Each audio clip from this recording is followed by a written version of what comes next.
الحمد لله وكفى والصلاة والسلام على عباده الذين اصطفى خصوصا على أفضلهم وخاتم النبيين محمد الأمين وعلى آله وصحبه أجمعين. أما بعد فقد قال الله تبارك وتعالى كما ورد مرتين في سورة النساء.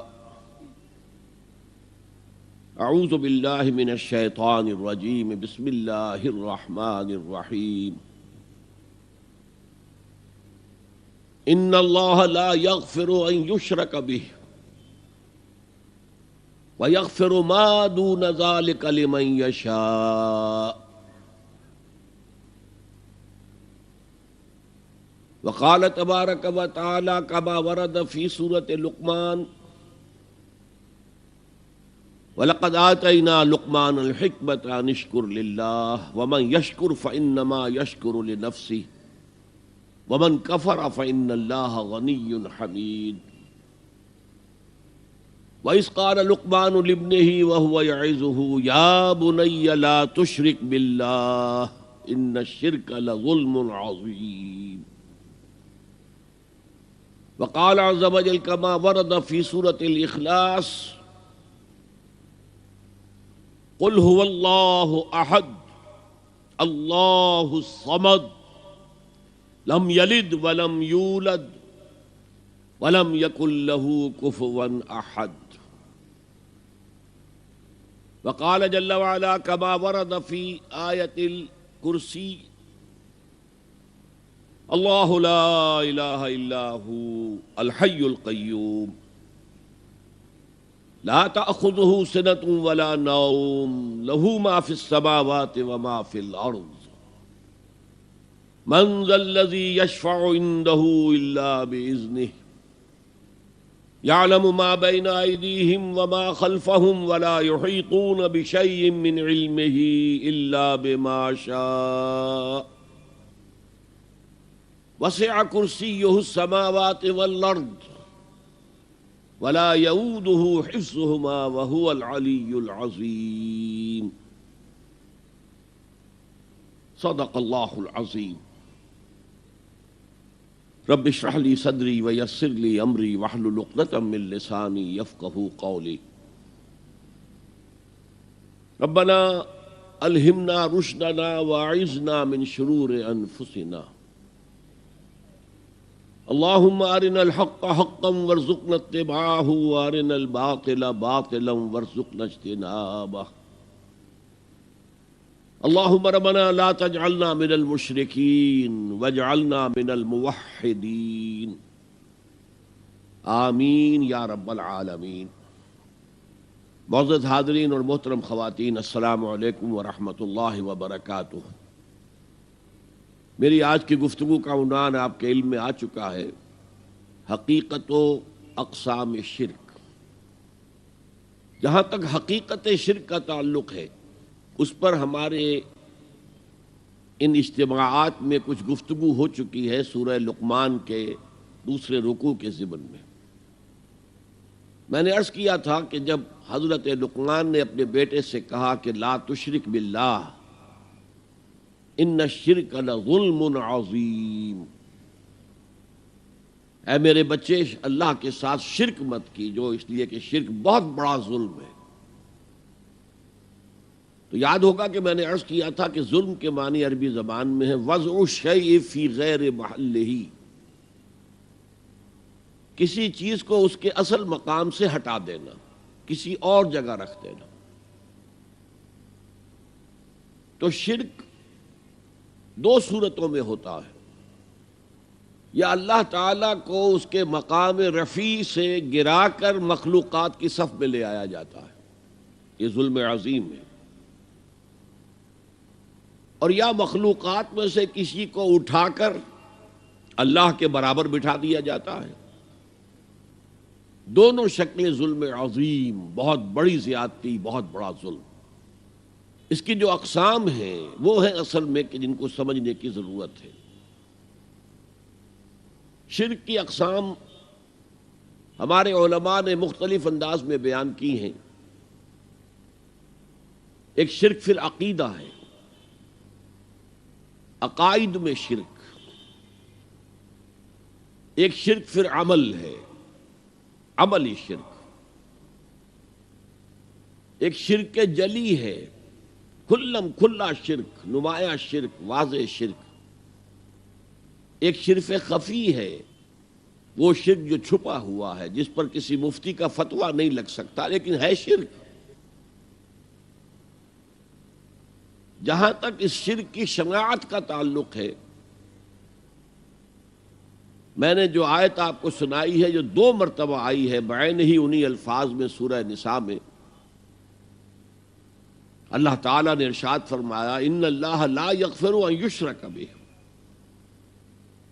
اللہ تعالیٰ اسے تو ہرگز معاف نہیں کرے گا کہ اس کے ساتھ شرک کیا جائے۔ وَيَغْفِرُ مَا دُونَ ذَلِكَ لِمَن يَشَاءُ، اور بخش دے گا، معاف کر دے گا جو اس سے کمتر ہے، جس کو چاہے گا۔ یہ بھی اوپن لائسنس نہیں ہے کہ باقی جو چاہو تم کرو، پیشگی معافی کا اعلان ہے، نہیں، جس کو چاہے گا بخش دے گا، لیکن یہ کہ شرک کو وہ معاف نہیں کرے گا۔ ایک بات میں اور چاہتا ہوں کہ پہلے سمجھ لیں، ہمارا دین دین توحید ہے، اور توحید کی ضد ہے، اینٹونیم ہے، اپوزٹ ہے شرک۔ اگر آپ بنظر غائر سمجھیں گے، سوچیں گے، تدبر کریں گے، غور کریں گے تو عجیب حقیقت سامنے آئے گی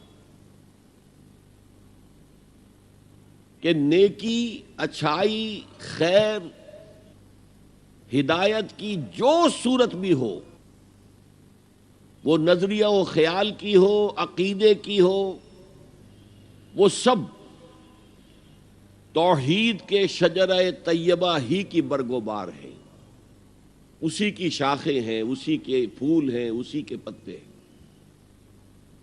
اور برائی اور شر اور گناہ اور گمراہی، یہ چاہے عقیدے کی ہو، نظریے کی ہو، خیال کی ہو، اور چاہے عمل کی ہو، اخلاق کی ہو، ان سب کے ڈانڈے شرک سے ملتے ہیں۔ یہ شرک کے شجرہ خبیثہ کی شاخیں ہیں۔ ایک اور عظیم حقیقت بھی میں چاہتا ہوں کہ پہلے سے آپ جان لیں، یہ شرک ہر دور میں نیا بھیس اور نیا لبادہ اوڑھ کر آتا ہے، اور اس کے لیے بڑی حقیقت بین نگاہ کی ضرورت ہے، جو ظاہری پردوں کو چیر کر حقیقت تک پہنچ سکے۔ ورنہ اکثر کیا ہوتا ہے کہ ہمارے اسلاف نے، بزرگوں نے اپنے دور کے شرک کو سمجھ کر، پہچان کر، اس کے خلاف جو فتوے دیے، جو مذمت کی، بعد میں آنے والے ان سے تو اجتناب کرتے ہیں، لیکن جو خود ان کے دور کا شرک ہوتا ہے اس کی پہچان ہی انہیں نہیں ہوتی۔ لہذا اپنے کئی انتہائی موحد سمجھنے کے باوجود وہ شرک میں مبتلا ہوتے ہیں، اس لیے کہ انہیں اس شرک کا احساس ہی نہیں، ادراک ہی نہیں، شعور ہی حاصل نہیں۔ چنانچہ اس کے لیے وہ نظر چاہیے جس کو شاعر نے کہا ہے، بہر رنگے کے خواہی جامہ بھی پوش، نن انداز قدت رامی شناسم۔ تم جس رنگ کا، جس وضاقت کا لباس چاہو پہن لو، میں تمہیں تمہارے قد سے پہچان دوں گا۔ تو قد سے پہچان لینا یہ ضروری ہے شرک کے معاملے میں، کہ آدمی یہ سمجھے کہ ہمارے دور کا اصل شرک کیا ہے، ورنہ وہی ہوگا جو میں عرض کر چکا ہوں کہ وہ گزشتہ ادوار میں علماء نے شرک کی جن قسموں اور صورتوں کی نفی کی، تردید کی، ان سے تو بچ رہے ہیں، لیکن اپنے دور کے شرک میں کھلم کھلا ملوث ہے۔ اب میں آ رہا ہوں، میں نے جو تقسیم کی ہے شرک کے اقسام کو سمجھانے کے لیے، وہ ذرا مختلف ہے۔ وہ شرک فی العقیدہ اور شرک فی العمل وہ بھی اس میں آ جائیں گے، شرک جلی اور شرک خفی بھی اس میں آ جائیں گے، لیکن میرا بیان جو ہے وہ شرک کی 3 قسموں پر مشتمل ہوگا۔ شرک فی الذات، اللہ کی ذات میں کسی کو شریک کر دینا، یہ بدترین شرک ہے، عریاں ترین شرک ہے، اور اس شرک پر اللہ کا غضب بہت بھڑکتا ہے۔ دوسرا شرک ہے شرک فی الصفات، یہ ذرا ٹیڑھا معاملہ ہے کہ صفات کے لیے ہماری زبان میں جو الفاظ ہیں وہ محدود ہیں، وہی الفاظ اللہ کے لیے بھی مستعمل ہیں اور مخلوقات کے لیے بھی۔ اللہ بھی موجود ہے، ہم بھی موجود ہیں، وجود ایک وصف اور صفت مشترک ہو گیا۔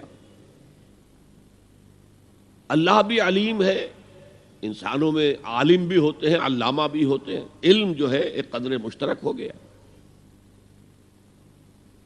اللہ قدیر ہے تو انسانوں کو بھی کچھ نہ کچھ قدرت تو ہر ایک کو اس نے دی ہوئی ہے،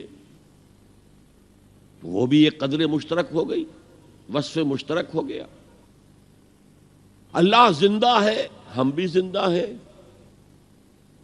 یہ بھی ایک قدر مشترک ہے۔ اللہ دیکھتا ہے، ہم بھی دیکھتے ہیں، اللہ سنتا ہے، ہم بھی سنتے ہیں، اللہ ارادہ کرتا ہے، ہم بھی ارادہ کرتے ہیں، اللہ کلام کرتا ہے، ہم بھی کلام کرتے ہیں۔ یہ جو اشتراک لفظی ہے اس کی وجہ سے بہت بڑے مغالطے واقع ہو جاتے ہیں۔ تیسرا شرک ہے شرک فی الحقوق، جو حق صرف اللہ کا ہے اس میں کسی اور کو شامل کر دینا۔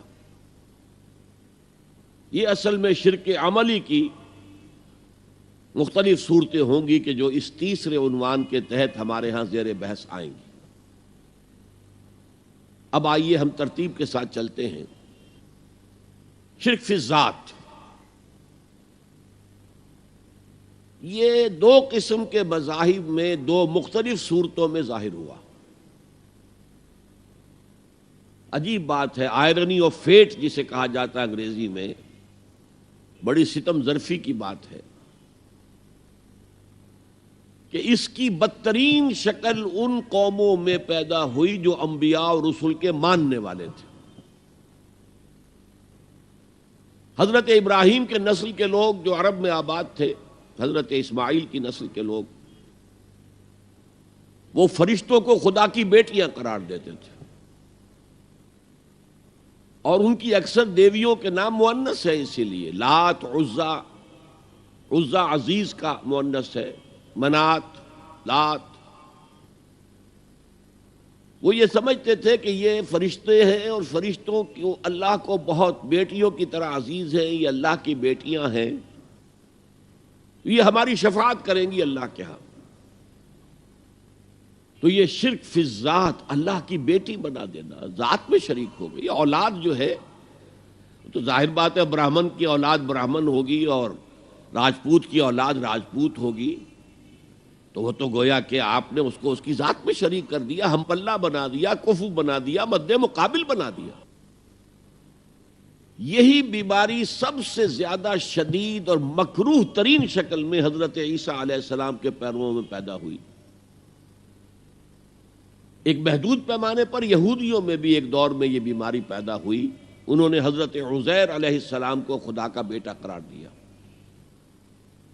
اس کی وجہ میں آپ کو بتا چکا ہوں کہ چونکہ حضرت عزیر کی جو دعوت توبہ تھی اس سے بنی اسرائیل میں ایک اصلاح کا آغاز ہوا، ان کے حالات بدلے، جس کے نتیجے میں اللہ تعالیٰ نے انہیں دوبارہ دنیا کے اندر عزت سے، طاقت سے، قوت سے سرفراز کیا۔ تو اس لیے حضرت عزیر کے بارے میں ان کے ہاں ظاہر بات ہے کہ پھر عقیدت اور محبت جو ہے ہونی ہی چاہیے تھی، اور یہ عقیدت و محبت کا غلو ہی ہوتا ہے کہ جو پھر اللہ کے بندوں کو، نبیوں کو، رسولوں کو، اولیاء اللہ کو اللہ کی اولاد یا اللہ کے کو اور طرح کے رشتہ دار قرار دے دیتا ہے۔ لیکن جس کیفیت کے ساتھ اس مرض کا ظہور ہوا ہے عیسائیوں میں، اس کی کوئی مثال دنیا کی تاریخ میں نہیں۔ ان کی تو گمراہی کا عالم یہ کہ وہ کہتے ہیں کہ عیسیٰ اللہ کا صلبی بیٹا ہے، صلبی، اس درجے وضاحت تاکہ کوئی استعارہ نہ سمجھا جائے اس کو۔ اگرچہ انجیل میں حضرت مسیح جب کہتے ہیں میرا آسمانی باپ، تو ساتھ ہی یہ بھی کہتے ہیں میرا اور تمہارا آسمانی باپ، تو یا تو مانو کہ پھر سب اللہ کے بیٹے ہیں۔ یہ باپ استعارے کے طور پر استعمال کیا گیا، جس سے والد پالتا ہے پوستا ہے، اسی طرح اللہ تعالیٰ اپنی اولاد فرمایا ہے، حدیث میں آیا ہے الخلق عیال اللہ، تمام مخلوقات جو ہیں اللہ کے کنبے کے مانند ہیں، اللہ ان کا پالنے والا پوسنے والا ہے۔ اس معنی میں میرا آسمانی باپ، میرا اور تمہارا آسمانی باپ۔ لیکن انہوں نے جو عقیدہ پھر بنایا صلبی بیٹا ہے اللہ کا، یہ انتہا درجے کی اللہ تعالیٰ کی شان میں گستاخی ہے۔ میں نے عرض کیا تھا قرآن مجید میں جتنا غضب اللہ کا، جتنا غصہ اس پر آتا ہے اور کسی طرح کے شرک پہ نہیں آتا۔ سورہ مریم میں فرمایا وَقَالُوا اتَّخَذَ الرَّحْمَنُ وَلَدًا لَقَدْ جِئْتُمْ شَيْئًا إِدًّا تَكَادُ السَّمَاوَاتُ يَتَفَطَّرْنَ مِنْهُ وَتَنشَقُّ الْأَرْضُ وَتَخِرُّ الْجِبَالُ هَدًّا أَن دَعَوْا لِلرَّحْمَنِ وَلَدًا وَمَا يَنبَغِي لِلرَّحْمَنِ أَن يَتَّخِذَ وَلَدًا۔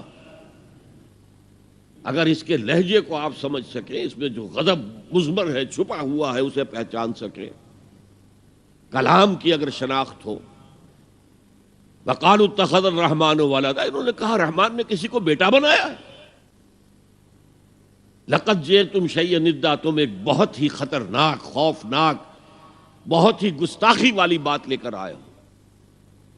اور وہ کتنی بڑی گستاخی ہے اللہ کی جناب میں، تَكَادُ السَّمَاوَاتُ يَتَفَطَّرْنَ مِنْهُ، اس گستاخی کی وجہ سے آسمان پھٹ پڑنے کو ہے، وَتَنشَقُّ الْأَرْضُ، اور زمین شق ہو جانے کو ہے، وَتَخِرُّ الْجِبَالُ هَدًّا، اور پہاڑ جو ہے وہ دھماکے کے ساتھ گر جانے کو ہے، أَن دَعَوْا لِلرَّحْمَنِ وَلَدًا، کہ ان بدبختوں نے اللہ کے لیے، رحمان کے لیے کسی کو بیٹا بنایا ہے۔ وَمَا يَنبَغِي لِلرَّحْمَنِ أَن يَتَّخِذَ وَلَدًا، اور اللہ کے شان کے شایان ہی نہیں ہے، رحمان کے شان کے شایان ہی نہیں ہے کہ وہ کسی کو اولاد بنائے۔ یہ بڑا باریک نکتہ ہے۔ اولاد کی ضرورت تمہیں ہوتی ہے، خواہش تمہیں ہوتی ہے، تمہیں معلوم ہے کہ ہم فانی ہیں، موت آئے گی تو ہمارا تو وجود ختم ہو جائے گا۔ اب اولاد کے ذریعے سے ہمارا ایک معنوی تسلسل برقرار رہے گا، ہمارا نام دنیا میں چلے گا، تو یہ تمہاری ضرورت ہے، رحمان کے شایان شان نہیں۔ وہ تو اس کی شان یہ ہے حی لا یموت ابدا ابدا، کبھی بھی اس کے اوپر موت طاری ہونے والی نہیں ہے، وہ الحی، لہذا اسے کوئی احتیاج ہی نہیں۔ لا ينبغی للرحمن ان یتخذ ولدا، تو یہ شرک کی بدترین صورت ہے۔ اور جیسا کہ میں نے عرض کیا، جو ستم ظریفی والی بات ہے وہ یہ ہے کہ یہ حضرت ابراہیم کے پیروکاروں کے اندر وہ دعویٰ تو یہی کرتے تھے، ہم دین حنیفی پر ہیں، ابراہیم کے دین پر ہیں، اور پھر ایک محدود درجے میں یہودیوں کے ہاں، حضرت موسیٰ کی امت میں، اور شدید ترین اور مکروہ ترین صورت میں عیسائیوں کے ہاں، جنہوں نے حضرت عیسیٰ کو خدا کا بیٹا بنا دیا، یہ شکلیں ظاہر ہوئی۔ اب ایک قسم کے مذاہب ہیں فلسفیانہ مذاہب، اس لیے کہ انسان نے جب سے ہوش اور شعور کی آنکھ کھولی ہے، اس نے جہاں تو ایک طرف قدم بقدم علم سیکھا ہے، علم الاشیاء، اس کی تفصیل میں نہیں جاؤں گا، ایک ایکوائرڈ نالج ہے جو انسان حاصل کرتا ہے اپنے ذریعے سے۔ اللہ نے کان دی ہے سنو، آنکھیں دی ہیں دیکھو، مشاہدہ کرو، سنو، پھر جو سینس ڈیٹا ہے یہ اپنے اس کمپیوٹر میں فیڈ کر دو، جو اس کھوپڑی میں ہم نے رکھا ہوا ہے سپر کمپیوٹر، وہ اس سینس ڈیٹا کو پروسیس کرے گا، اس سے نتیجے نکالے گا، میموری کے اندر محفوظ کر دے گا. پھر اور دیکھو، اور سنو، اور غور کرو، نیا ڈیٹا جو ملا ہے اسے بھی پروسیس کرو، اس سے نتیجے نکالو، سابقہ نتیجوں کے ساتھ اس کو کمپیئر کرو، ٹیلی کرو. ان دو کے نتیجے سے کوئی اور تیسرا نتیجہ وجود میں آئے گا، اس سے بھی سٹور کر لو. اس طرح رفتہ رفتہ یہ جو مادی علوم ہیں، فزیکل سائنسز ہیں، ٹیکنالوجی ہیں، وہ اس طور سے بڑھی ہیں قدم بقدم قدم بقدم قدم بقدم قدم بقدم. پچھلے 200 سال اس زمن میں ایک بہت بڑا ایکسپلوژن ہے، بہت بڑا دھماکہ ہے، بہت بڑا بگ بینگ ہے کہ جو ان فزیکل سائنسز اور ٹیکنالوجی کے میدان میں ہوا ہے. لیکن ایک دوسرا علم جو ہے، انسانی عقل جو ہے، وہ وسیع تر اور عظیم تر حقائق سے بھی گریپل کرنے کی کوشش کرتی رہی. یہ کائنات کیا ہے، میں کون ہوں، کہاں سے ہم آئے ہیں، کہاں ہم جا رہے ہیں، ہمارا انجام کیا ہے. یہ تو معلوم ہے کہ ہم پیدا ہوئے تھے، میں 73 برس پہلے پیدا ہوا تھا، لیکن اس سے پہلے بھی کوئی میرا وجود تھا، اور it was a bolt from the blue. پھر میں جو جا رہا ہوں یہ تو معلوم ہے.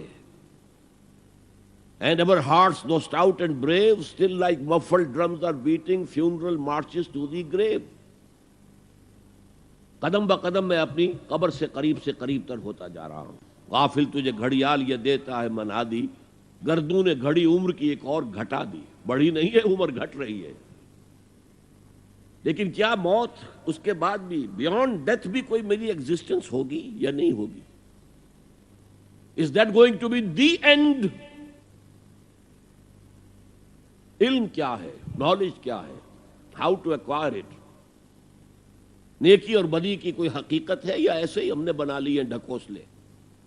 جیسے انگریزی کا محاورہ ہے نتھنگ از گڈ اور bad, only thinking makes it so. کیا یہ صحیح ہے یا نیکی اور بدی کی اقدار مستقل ہے، پرماننٹ ویلیوز ہے؟ یہ سارے شعبے جو میں نے گنوائے ہیں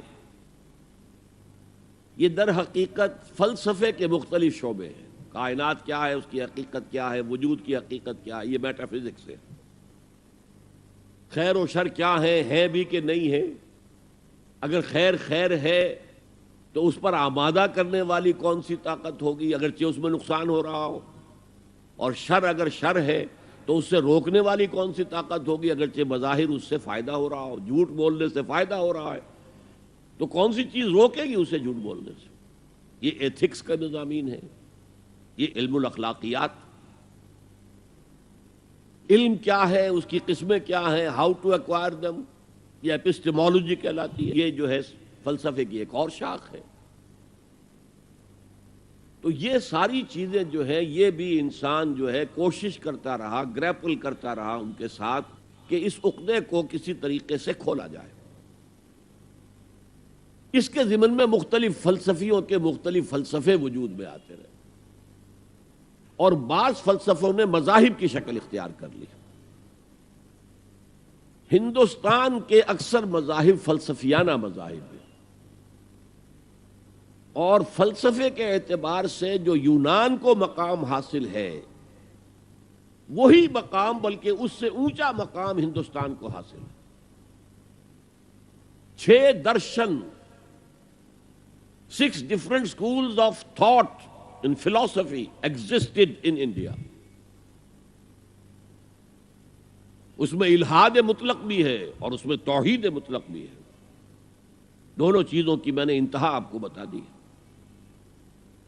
تو یہ فلسفیانہ مذاہب نے جب اس مسئلے کو سوچا کہ ایک کریٹر تو ہے، سمجھ میں آ گیا، اس نے یہ کائنات کیسے کریٹ کی. ایک بڑھئی جو ہے وہ میز بناتا ہے تو اسے لکڑی چاہیے، لکڑی کے بغیر تو نہیں بنا سکتا.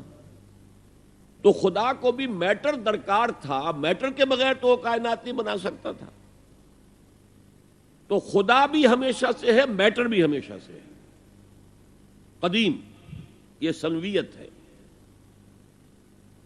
ایک اور فلسفہ ان کے ہاں پیدا ہوا، خدا بھی ہمیشہ سے ہے، مادہ بھی ہمیشہ سے ہے، روح بھی ہمیشہ سے ہے، آتما بھی ہمیشہ سے. یہ تسلیس ہو گئی. تعدد قدما. اچھا ایک اور بات، ایک شکل یہ سامنے آئی کہ خدا خود ہی کائنات کی صورت میں ڈھل گیا. یہ جو کچھ ہے سب خدا ہے. یہ بدترین شرک ہو گیا، بدترین شرک. اس کا نام ہے ہمعوس. سب وہی کچھ تو ہے. جیسے برف پگھلی پانی بن گیا. اب برف کہاں ہے بھائی؟ یہی برف تو پانی ہے نا، پانی ہی تو برف ہے. اس پانی کو آپ نے ابالا، وہ بھاپ بن کے اڑ گیا. کہاں ہے بھائی وہ برف اور کہاں ہے وہ پانی؟ بھائی وہی بھاپ ہی تو برف بھی تھا، وہی بھاپ ہی تو پانی بھی تھا. یہ ہے جس کا نام ہے ہمعوست. پوری کائنات، ہر شے. اور اسی کو انگریزی میں کہتے ہیں پینتھیزم. مونوتھیزم ایک خدا کو ماننے والے، پولیتھیزم بہت سے خداؤں کو ماننے والے، پینتھیزم ہر شے کو خدا سمجھنے والے. پین آپ لفظ بولتے ہیں پین اسلامک، تمام مسلمانوں کے درمیان کا یہ مسئلہ ہے. پین اسلامزم جمال الدین افغانی جس کے دائی بن کر کھڑے ہوئے تھے 19ویں صدی عیسوی میں. تو پینتھیزم، مونوتھیزم، پولیتھیزم، یہ ہمعوست. پینتھیزم بدترین شرک ہے، بدترین شرک ہے، بدترین شرک. اس سے آگے ایک عقیدہ پیدا ہوا، خدا انسانی شکل میں آ جاتا ہے. یہ جو نیک لوگ ہوتے ہیں، اچھے لوگ ہوتے ہیں، اخلاق اور کردار ان کے بلند ہیں، یہ اس دھرتی کے مکین نہیں ہیں. یہ تو بڑا گھٹیا. ہمارا جو ہے وجود کا یہ لیول بڑا نیچے ہے. جیسے اقبال نے کہا جواب شکوہ میں کہ شوخ و گستاخ یہ پستی کے مکین کیسے ہیں. یہ پستی کے مکین، زمین کے اوپر رینگنے والے یہ انسان، یہ اتنے شوخ اور گستاخ ہو گئے کہ اللہ سے شکوہ کر رہے ہیں. تو جواب شکوہ کا جو آغاز ہوا ہے، شوخ و گستاخ یہ فرشتوں نے کہا. تو یہ تو پستی کے مکین، ان میں اگر کوئی اونچے اخلاق کا ہے، بلند اس کا کردار ہے، تو وہ اس جگہ کے نہیں ہیں. وہ گاڈ انکارنیٹ ہیں. خدا نے شکل اختیار کر لی ہے انسانوں کی. یہ بھی بدترین شرک ہے. یہ ہوا انڈیویجول لیول پر. چنانچہ آپ کو معلوم ہونا چاہیے عیسائیت میں بھی پہلے عقیدہ تھا کہ حضرت مسیح گاڈ انکارنیٹ ہے، خدا کا ظہور ہے، خدا کی شکل ہے. بعد میں پھر تثلیث کا عقیدہ وجود میں آیا، اور پہلی تثلیث مختلف تھی موجودہ تثلیث سے. پہلی تثلیث تھی باپ، God as father, God as mother, حضرت مریم کو شامل کرتے تھے، اور پھر گاڈ ایز سن، حضرت مسیح. تین. اور اس کے بعد حضرت مریم کو وہاں سے بے دخل کر کے دی ہولی گھوسٹ، جبریل امین، ان کو شامل کیا گیا. تو یہ فلسفیانہ مذاہب کے شرک ہیں کہ جو دنیا میں پیدا ہوئے ہیں، اور یہ شکلیں ہیں کہ جو شرک فی ذات کی ہیں، جو بدترین شرک ہے، جو اللہ کے غضب کو بھڑکانے والا شرک ہے، اور یوں سمجھیے کہ اریاں ترین شرک ہے. یہ شرک فی العقیدہ کی بدترین صورت ہے. اسی کی نفی کی ہے اللہ نے بہت جامعیت کے ساتھ 4 آیتوں کی ایک صورت میں، جس کو حضور نے کہا کہ ثلث قرآن کے مساوی ہے، تہائی قرآن کے برابر ہے. سورہ اخلاص، قل هو اللہ احد اللہ الصمد لم یلد ولم یولد ولم یکن لہ کفوا احد. کہہ دو، اعلان کر دو اے محمد صلی اللہ علیہ وسلم، اللہ اکیلا ہے. احد، اللہ ایک نہیں، ایک تو واحد سے کا ترجمہ ہوگا، اللہ واحد. احد، اکیلا، تنہا، کوئی اس کا ساجی نہیں ہے. اللہ الصمد، صمد اس کو کہتے ہیں کہ جس کا کوئی سہارا لیا جائے، جس کے سہارے سے کوئی چیز قائم ہو. اللہ قائم بالذات ہے، اپنی ذات سے قائم ہے. پوری کائنات اس نے تھامی ہوئی ہے، وہ چلا رہا ہے. آسمانوں اور زمینوں کو اس نے تھاما ہوا، انزالتا، کہیں اپنی جگہ سے ہٹ نہ جائے. آپ کو معلوم ہے کہ یہ عظیم سیارے اور یہ عظیم جو گیلیکسیز ہیں، ان کی اصل حقیقت کس قدر باریک معاملہ ہے، ان کا کس قدر باریک. لو سانس بھی آہستہ کہ نازک ہے بہت کام آفاق کی اس کارگہ شیشہ گری کا. ان کے درمیان جو فاصلے ہیں، ان کی باہمی کشش ہے. اس کو ایک کشش ادھر سے کھینچ رہی ہے، ایک کشش ادھر سے کھینچ رہی ہے، تو یہ اپنی جگہ پر قائم ہے. اگر ادھر کی کشش ذرا سی بڑھ جائے وہ کھینچ لے گی اور وہ ٹکرا جائیں گے اور کائنات درہم برہم ہو جائے گا. یہ تو توازن ہے. اسی کو کہا ہے سورہ رحمان میں وَوَضَعَ الْمِيزَانَ. لوگوں نے سمجھا میزان سے مراد یہ زمین کی جو میزان جس میں ہم تولتے نہیں. وَالسَّمَاءَ رَفَعَهَا وَوَضَعَ الْمِيزَانَ. یہ سما سے متعلق ہے. کاسمک بیلنس ہے جس کی وجہ پر یہ کائنات قائم ہے. Cosmic balance. بہرحال اللہ ہی ہے جو قائم بالذات ہے اور باقی سب اس کے سہارے قائم ہیں. لم یلد ولم یولد. نہ اس نے کسی کو جنا نہ وہ جنا گیا. نہ کوئی اس کے ماں باپ ہے اور نہ کوئی اس کی جورو ہے، نہ اس کی کوئی اولاد ہے. ولم یکن لہ کفوا احد. اور کوئی اس کا ہمسر ہم پلہ نہیں ہے، اس لیے کہ اولاد تو ہم پلہ ہوئی نا. میں نے آپ کو بتا دیا ہے، برہمن کا بیٹا تو برہمن ہی ہوگا، راجپوت کا بیٹا راجپوت ہوگا، سید زادہ سیدی ہوگا نا. تو یہ اصل میں شرک فی الذات کی نفی پر یہ سورہ مبارک کا اتنی جامع ہے کہ اسے حضور صلی اللہ علیہ وسلم نے سنو سے قرآن، تہائی قرآن کے مساوی ہے. اس لیے کہ ہمارے ایمانیات ثلاثہ ہی ہیں نا، 3 ایمانیات ہیں. ایمان باللہ توحید کے ساتھ، ایمان بالرسالت، اور توحید کے موضوع پر یہ جامع ترین صورت ہے. تو قرآن کا 1 تہائی ہو گئی. اب آئیے دوسری قسم کا شرک، شرک فی الصفات. یہ ایسا باریک مسئلہ ہے کہ اس میں ادھر سے ادھر پھسل جانا یہ بہت اس کا امکان ہے. ہم بھی موجود، کائنات بھی موجود. یہ شرک فی الوجود ہو گیا. 2 وجود ہو گئے. اس کی نفی کرنے کے لیے ہمارے ہاں کے بعض فلسفی جو صوفیاء بھی تھے، انہوں نے وحدت الوجود اور وحدت الشہود کا فلسفہ پیش کیا. ہر صفت کے بارے میں 3 باتوں کا جب تک کہ اضافہ نہ کیا جائے خطرہ ہے کہ آپ توحید کی پٹری سے اتر کر اور شرک کی وادیوں میں گر جائیں گے، بلکہ کھائی میں گر جائیں گے. اللہ کی ذات ذاتی ہے، جبکہ باقی سب کا وجود عطائی ہے، اللہ نے عطا کیا ہے. لائی حیات آئے قضا لے چلی چلے، اپنی خوشی سے آئے نہ اپنی خوشی چلے. اللہ کی ہر صفت اس کی ذات ہی کی طرح لامحدود ہے. لامحدود کا ہم تصور نہیں کر سکتے. ہمارا ذہن محدود ہے تو لامحدود کیسے آ جائے گا اس میں. اس لیے صفات کے بارے میں ہمارے پاس ایک لفظ ہے صرف عربی زبان کا جس میں ہم پناہ لے لیتے ہیں، وہ علی کل شیء قدیر. وہ ہر شے پر قادر ہے. باقی کتنا قادر ہے، اس کی قدرت کتنی ہے، یہ ہماری سمجھ میں آنے والی بات نہیں. ہمارے پاس تو وہ ترازو ہے جو سنار کی ہوتی ہے، اس میں آپ تولے ماشے تول لیجئے، ٹنوں وزن تو آپ نہیں تول سکتے. ہوا بکل شیء علیم. وہ ہر چیز کا جاننے والا ہے. کون اس کے علم کی وسعت کا اندازہ کرے گا. اچھا، ہر صفت اس کی غیر محدود ہے، جیسے اس کا وجود غیر محدود ہے. اس کی ہر صفت بھی قدیم ہے، جیسے اس کی ذات ہمیشہ سے، صفت بھی ہمیشہ سے ہے.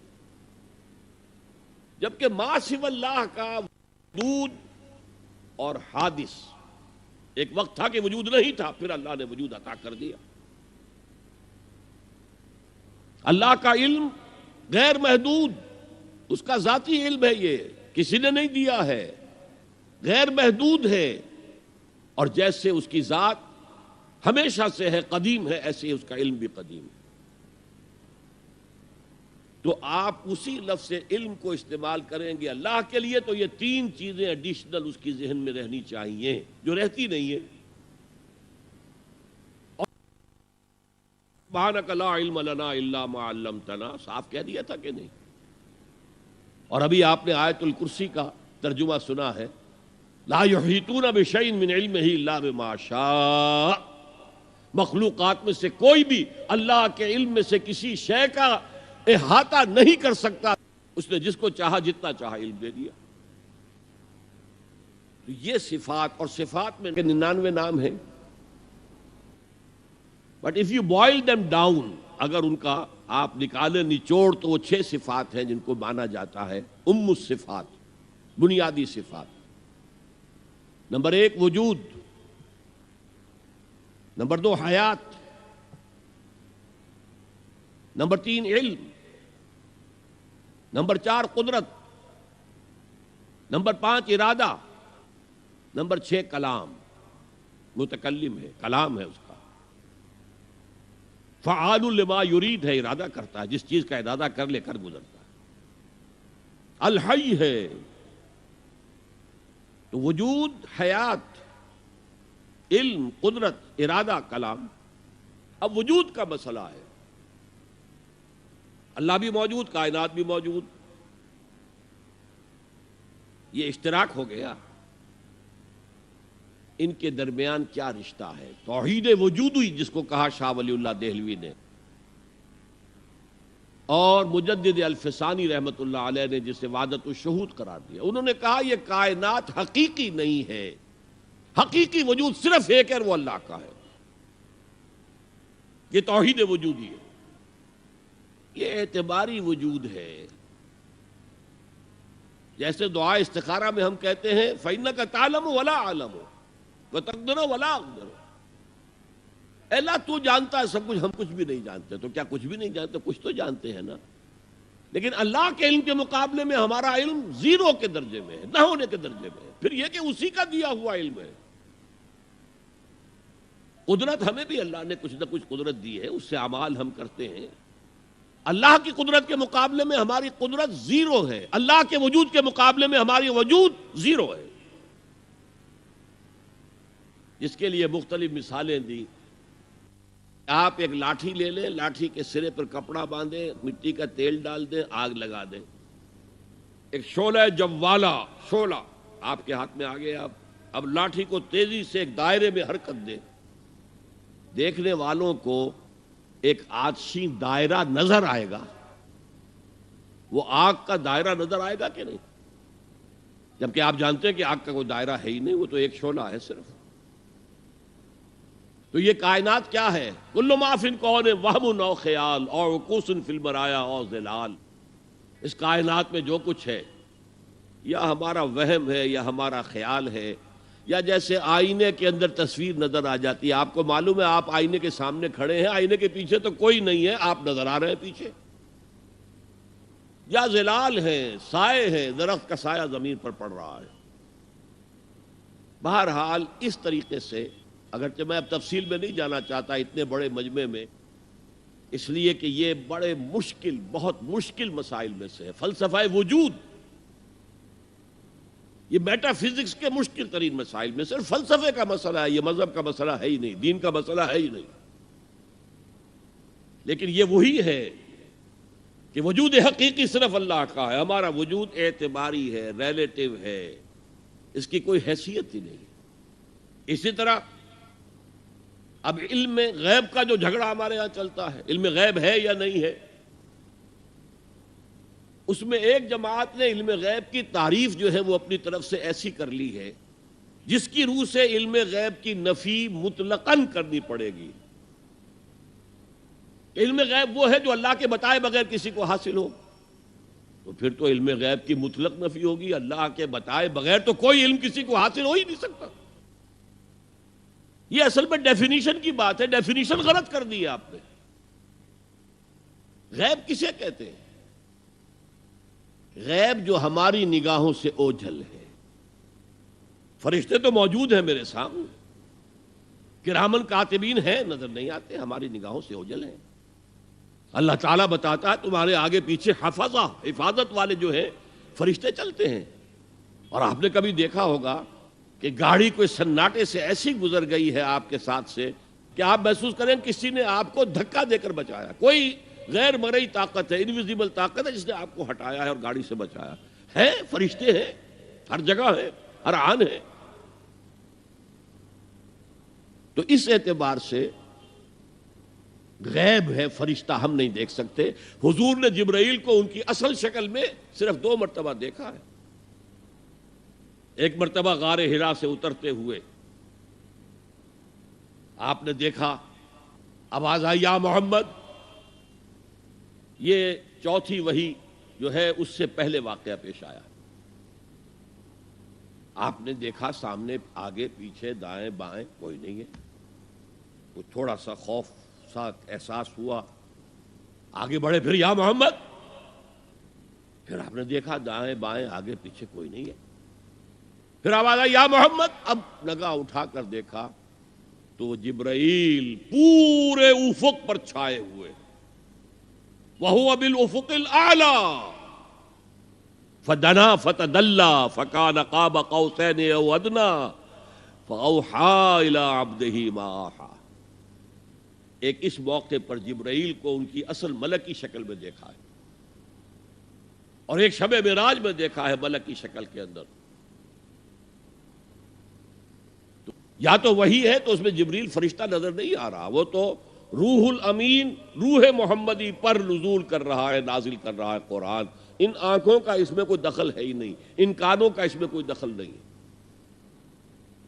شاید میں نے آپ کو ایک شعر بھی سنایا تھا جگر کا، جو میں حیران ہوا کرتا ہوں کہ کس عالم میں ہوں گے اس وقت جگر جب کہ انہوں نے یہ شعر کہہ دیا. واقعہ یہ ہے کہ وہ بہت شراب پینے والے تھے، لیکن جب شراب سے توبہ کی ہے انہوں نے تو پھر جو شاعری انہوں نے کی ہے وہ بڑی پاکیزہ شاعری ہے. اسی میں ہے یہ شعر، نغمہ وہی ہے نغمہ کہ جس کو روح سنے اور روح سنائے.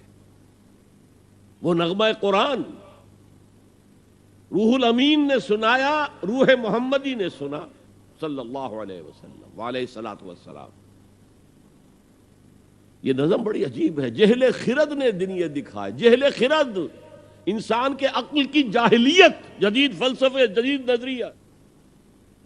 ویسے تو سمجھا ریشنلائزیشن ہے، ریشنلزم ہے، عقلیت ہے جہالت. جہل خرد نے دن یہ دکھائے، گھٹ گئے انسان بڑھ گئے سائے.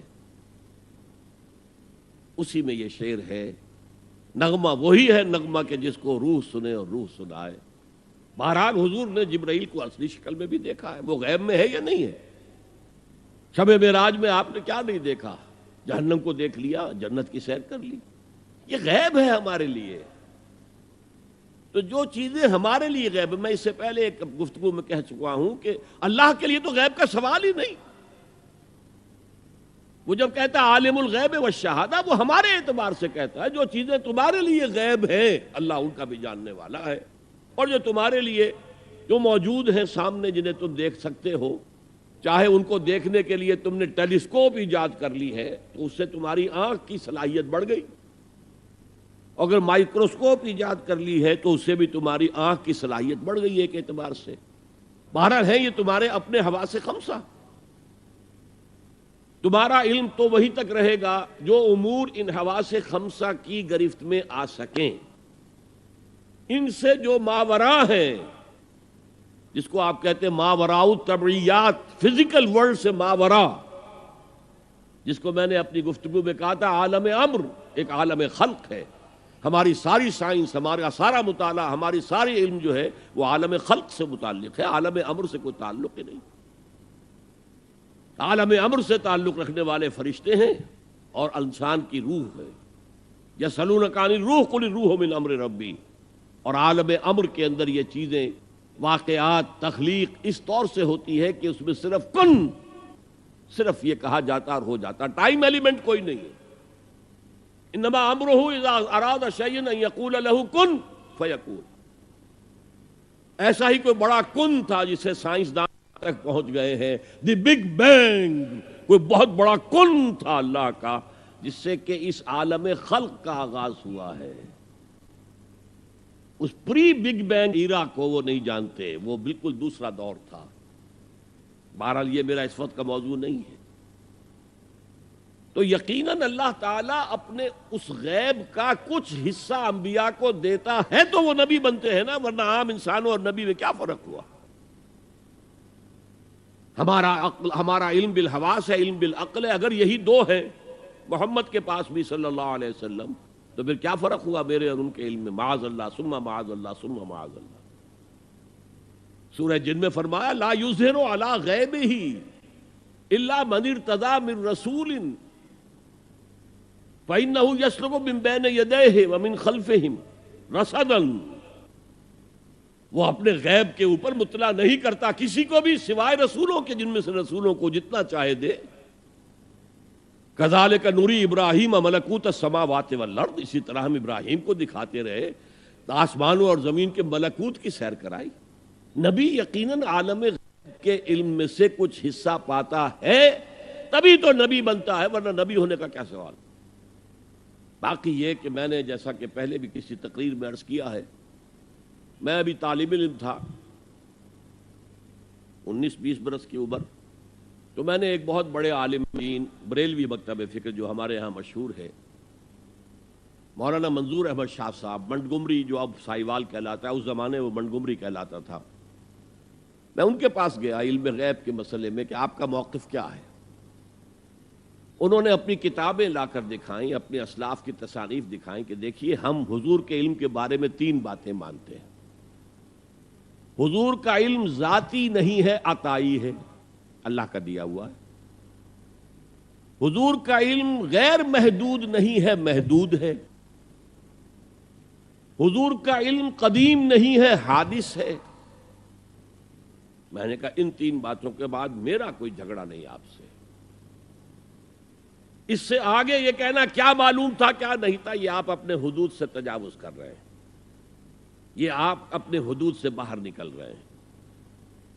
اب رب نے اپنے بندے کو کیا کیا علم دیا ہے وہ جانے، ہم نہیں ناپ سکتے، ہم تو محجوب ہیں، پردے میں ہیں، اوٹ میں ہیں، عالم غیب میں ہمارا گزر ہی نہیں ہے۔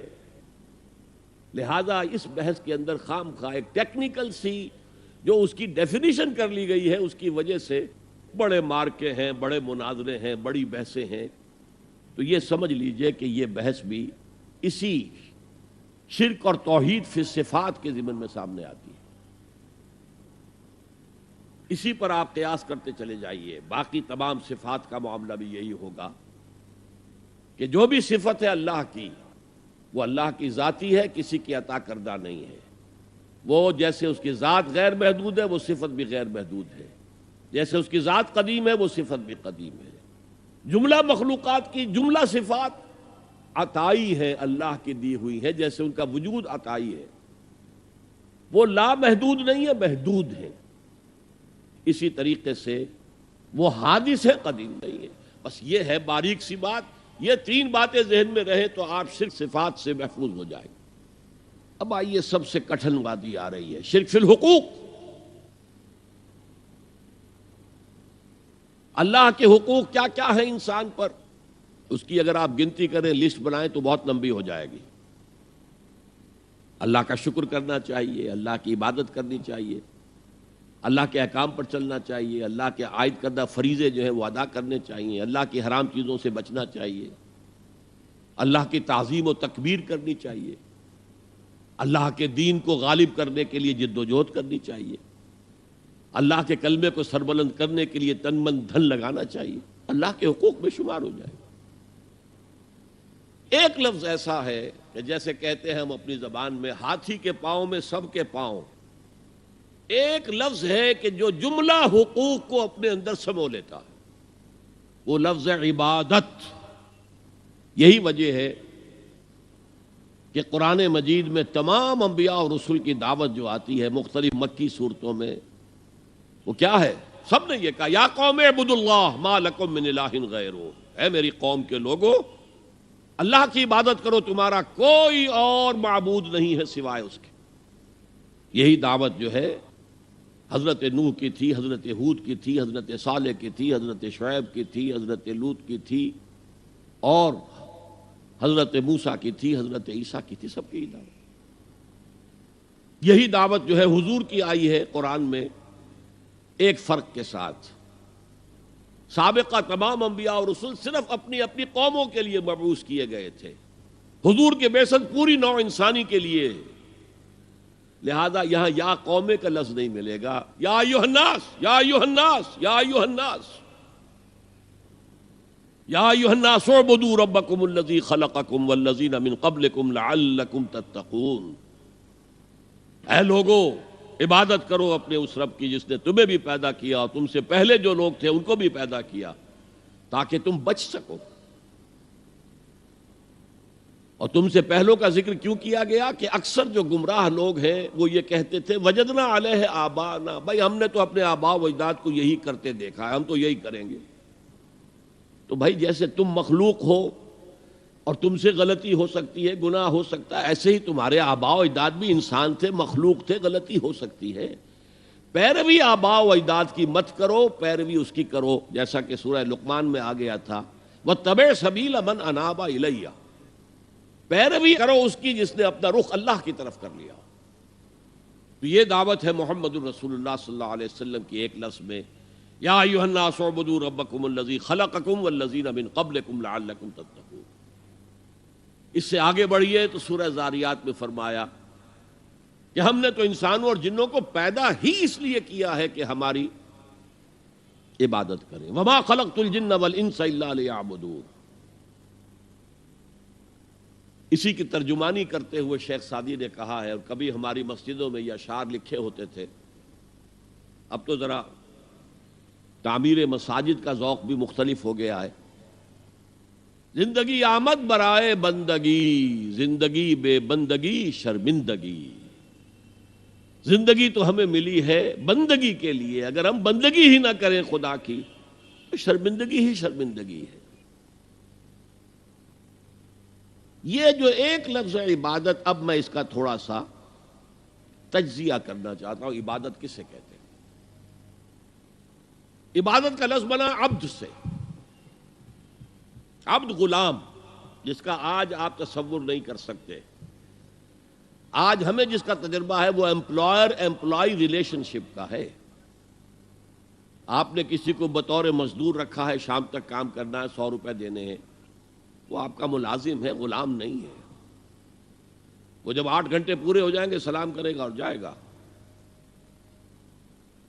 اور اگر آپ نے کسی کو رکھا ہے خانسامہ کی حیثیت سے اور آپ کہیں بھائی آج وہ نہیں آئی، بھنگن وغیرہ نہیں آئی ہے، ذرا جاؤ ہمارا وہ ٹوائلٹ صاف کراؤ، وہ صاف کر دے گا۔ جناب میں آپ کا خانسامہ ہوں، میں ٹوائلٹ صاف کرنے کے لیے ملازم نہیں ہوا ہوں۔ تو لمیٹڈ ٹائم اور فرائض بھی لمیٹڈ، یہ امپلائر امپلائی کے ہیں، اور وہ فرائض ادا کرنے کے بعد وہ آپ کے برابر کا شہری ہے، 1 ووٹ آپ کا، 1 ووٹ اس کا ہے، کوئی فرق نہیں آپ کے اس کے درمیان۔ غلام جو ہوتا تھا عبد، وہ آقا کا مملوک ہوتا تھا، ملکیت، اور وہ ہمہ تن، ہمہ وقت، ہمہ جہت حکم ماننے پر مجبور تھا۔ رات کو حکم دے رہا ہے تو نہیں کہہ سکتا صاحب آج تو رات کا وقت ہے، آپ کیا حکم دے رہے ہیں، میں تو نہیں مان سکتا، ماننا پڑے گا۔ کسی بھی وقت، کسی بھی نوعیت کا جو بھی حکم دے، ہمہ وقت، ہمہ تن، ہمہ جہت، اطاعت۔ اور یہ کہ اگر آقا نے کوئی کوٹھڑی دے دی ہے کہ اس میں رات کو سو جایا کرو، تو وہ اس کی ملکیت نہیں ہو جاتی، ملکیت آقا کی ہے، وہ خود ہی ملکیت اپنے آقا کا ہے۔ کوئی چارپائی دے دی ہے سو جایا کرو، تو وہ اس کی ملکیت نہیں ہو جاتی۔ تم بھی اپنے آپ کو کسی شے کا مالک نہ سمجھو، للہ ما فی السماوات و ما فی الارض، آسمانوں میں اور جو کچھ ہے زمین میں وہ اللہ کی ملکیت ہے۔ تو یہ عبدیت، یہاں تک کہ اگر آپ کو معلوم نہ ہو کہ اس زمانے میں آقا کو اختیار تھا، جس طرح چاہے ٹارچر کرے، جس طرح کی چاہے تکلیف دے، اور جب چاہے قتل کر دے، کوئی مقدمہ نہیں۔ غلام کی طرف سے کوئی مدعی نہیں، کوئی اس پر پکڑ دھکڑ نہیں، تم نے کیا کیا؟ بالکل جیسے آپ کی بکری تھی، آپ نے ذبح کی اور گوشت پکا کے کھا لیا، کوئی آپ سے پوچھ سکتا ہے؟ بھئی میری ملکیت تھی بکری، میں نے اس کو ذبح کیا، گوشت کھایا، تم کون ہوتے ہو پوچھنے والے؟ اسی طرح اگر وہ آقا جو ہے وہ غلام کو قتل کر دیتا تھا تو اس پر کوئی پوچھ گچھ نہیں تھی، کوئی بات پوچھ نہیں تھی۔ اس معنی میں اللہ کے غلام بننا، ہمہ تن، ہمہ وقت، ہمہ وجوہ، ہمہ جہت، اللہ کی غلامی، اللہ کی اطاعت، یہ ہے عبادت کا ظاہری پہلو، یا میں کہا کرتا ہوں عبادت کا جسد، عبادت کا ظاہر، عبادت کا جسم جو نظر آتا ہے۔ ایک ہے عبادت کی جان یا عبادت کی روح جو نظر نہیں آتی۔ ہماری جان کہاں ہے؟ کسی کو نظر آتی ہے؟ روح کہاں ہے؟ کسی کو نظر آتی ہے؟ لیکن ہمارا وجود جان ہی سے تو ہے، جان نکل جائے گی تو پھر تو یہ جسد جو ہے یہ گل سڑ جائے گا اگر جلدی سے تم نے اس کو پہنچا نہ دیا قبر کے اندر، یا جلدی سے کریا کرم نہ کر دیا اور اس کو جلا نہ دیا تو سڑے گا پوری طریقے سے، متعفن ہو جائے گا۔ تو اگرچہ قرآن مجید میں محض اطاعت پر بھی لفظ عبادت کا اطلاق ہوا ہے، چنانچہ جب حضرت موسیٰ اور ہارون فرعون کے دربار میں پیش ہوئے پہلی مرتبہ، فرعون نے ایک پھپتی چست کی اپنے حواریوں اور درباریوں سے مخاطب ہو کر، یہ کون لوگ ہیں جو ہم سے اس طرح بات کر رہے ہیں، ہم سے کوئی مطالبہ کر رہے ہیں؟ ارسل معنا بنی اسرائیل وقومہما لنا عابدون، ان کی قوم تو ہماری غلام قوم ہے۔ ظاہر بات ہے کہ وہ فرعون یا ان کی قوم کی پرستش نہیں کرتے تھے، عبادت نہیں کرتے تھے، لیکن چونکہ اطاعت پر مجبور تھے لہذا اس کے لیے لفظ اس نے استعمال کیا عابدون، قومہما لنا عابدون۔ اور ایک اور موقع پر یہ بات آئی کہ جب فرعون نے کہا الم نربک فینا ولیدا، اے موسیٰ تم وہی نہیں ہو جسے ہم نے اپنے محل میں پالا تھا، ہمارے ٹکڑوں پر پل کر ہماری بلی ہمیں کو میاؤں؟ تو حضرت موسیٰ نے کہا وَتِلْكَ نِعْمَةٌ تَمُنُّهَا عَلَيَّ أَنْ عَبَّدْتَ بَنِي اسرائیل، تم بڑا احسان جتا رہے ہو میرے اوپر کہ میں تمہارے محل میں پلا بڑھا ہوں، جبکہ تو نے میری پوری قوم کو غلام بنا رکھا ہے۔ عبدتا، تو عبادت کا اطلاق محض اطاعت پر بھی ہے، چاہے وہ خواہی نہ خواہی ہو، مجبوری سے ہو، کراہت کے ساتھ ہو، لیکن یہ اطلاق اس پر ہوتا ہے۔ یہی وجہ ہے کہ آج کے دور میں جو جدید مفکرین ہیں اسلام کے، انہوں نے اس اطاعت کے پہلو کو اتنا نمایاں کیا ہے، اتنا نمایاں کیا، اس لیے کہ عام لوگوں کے ذہن سے یہ تصور گزر گیا تھا نماز، روزہ، حج، زکوٰۃ عبادات ہو گئی بس، اور کون سی عبادت چاہیے تمہیں؟ تو ان کو بتانے کے لیے نہیں، پوری زندگی میں اللہ کی اطاعت، ہمہ تن، ہمہ وقت، ہمہ جہت، ہمہ پہلو اطاعت۔ تو یہ صحیح بات ہے کہ جو ایمفیسائز کی گئی، اور آج بہت سے لوگوں کے سامنے یہ بات آ چکی ہے، بہت بڑی تعداد میں امت اس حقیقت کو جان چکی ہے کہ اسلام صرف مذہب نہیں، دین ہے، یہ مکمل نظام حیات ہے، یہ مکمل ضابطہ حیات ہے، اور اس سب میں اطاعت مطلق اللہ کی درکار ہے۔ لیکن ایک پہلو ابھی پوری طرح اجاگر نہیں ہوا۔ اللہ کی عبادت میں اگر وہ بالاکراہ ہو رہی ہے، طبیعت کے خلاف ہو رہی ہے، تو وہ منافقانہ اطاعت ہے۔ جیسے کہا گیا یہ منافق نہیں نماز کے لیے کھڑے ہوتے مگر کسل مندی کے ساتھ اور بہت ہی طبیعت پر جبر کر کے، کیا کرے، اس معاشرے میں کوئی مسلمان سمجھا ہی نہیں جا سکتا تھا جو نماز نہ پڑھتا ہو، تو نماز تو پڑھنی پڑ رہی ہے، وہ منافقت ہے۔ اللہ کی اطاعت کاملہ اس کی محبت شدیدہ کے تحت،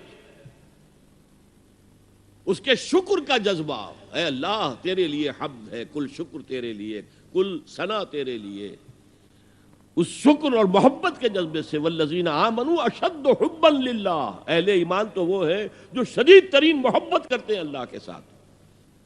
تو اللہ کی اطاعت مطلق اس کی محبت شدیدہ کے ساتھ دو چیزیں جمع ہوں گی تو پھر وہ اللہ کی عبادت بنے گی۔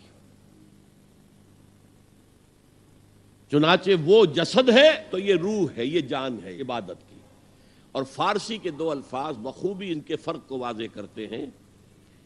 ایک ہے بندگی، جو ابھی میں نے شعر سنایا، بندگی وہ ہے اطاعت۔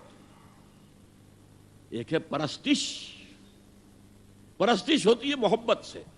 کوئی زر پرست ہے، کوئی شہرت پرست ہے، کوئی اقتدار پرست ہے، کوئی وطن پرست ہے، کوئی قوم پرست ہے، کوئی خود پرست ہے۔ یہ پرستش، پرستار کہہ دیتے ہیں آج کل، جو مختلف ایکٹرز اور ایکٹریسز ہیں ان کے جو پرستار ہیں، پرستار کہلاتے ہیں۔ تو اللہ کی پرستش کے ساتھ اس کی اطاعت مطلقہ جمع ہوں گے تو عبادت بنے گی۔ یہ تو ہو گیا عبادت کی تعریف کا معاملہ۔ اسی لیے امام ابن تیمیہ اور ان کے شاگرد جو سب سے بڑے شاگرد ہیں حافظ ابن قیم، انہوں نے عبادت کی تعریف جس طور سے بیان کی، امام ابن تیمیہ نے زیادہ زور دیا اطاعت پر، اور حافظ ابن قیم نے، وہ چونکہ صوفی مزاج آدمی تھے، انہوں نے مقدم رکھا محبت کو۔ العبادت تجمع اصلین، عبادت دو چیزوں، دو بنیادی چیزوں کو جمع کرنے سے وجود میں آتی ہے، غایت الحب مع غایت الذل والخضوع، حد درجے کی محبت اللہ کی اور حد درجے میں اللہ کے سامنے بچھ جانا، گر جانا۔ سر تسلیم خم ہے جو مزاج یار میں آئے، جو حکم ہے حاضر ہے پروردگار، جو حکم ہے حاضر ہے۔ اچھا، بعض چیزیں اس عبادت کے ساتھ ضمیموں کے طور پر ہیں۔ مثلا دعا، الدعاء مخ العبادہ، اور یہ بھی فرمایا الدعاء هو العبادہ۔ دعا جو ہے وہ عبادت کی روح ہے، عبادت کا مغز ہے۔ جیسے ہڈی، اس میں سے آپ نے وہ گلی کھینچ لی، باقی پھینک دی۔ ماذ قرآن مغزہ برداشت استخاں پیش سگا انداختے، تو یہ جو مغز ہے، عبادت روح ہے، جوہر ہے، مغز ہے۔ دعا مغز ہے عبادت کے، بلکہ یہ بھی الدعاء هو العبادہ۔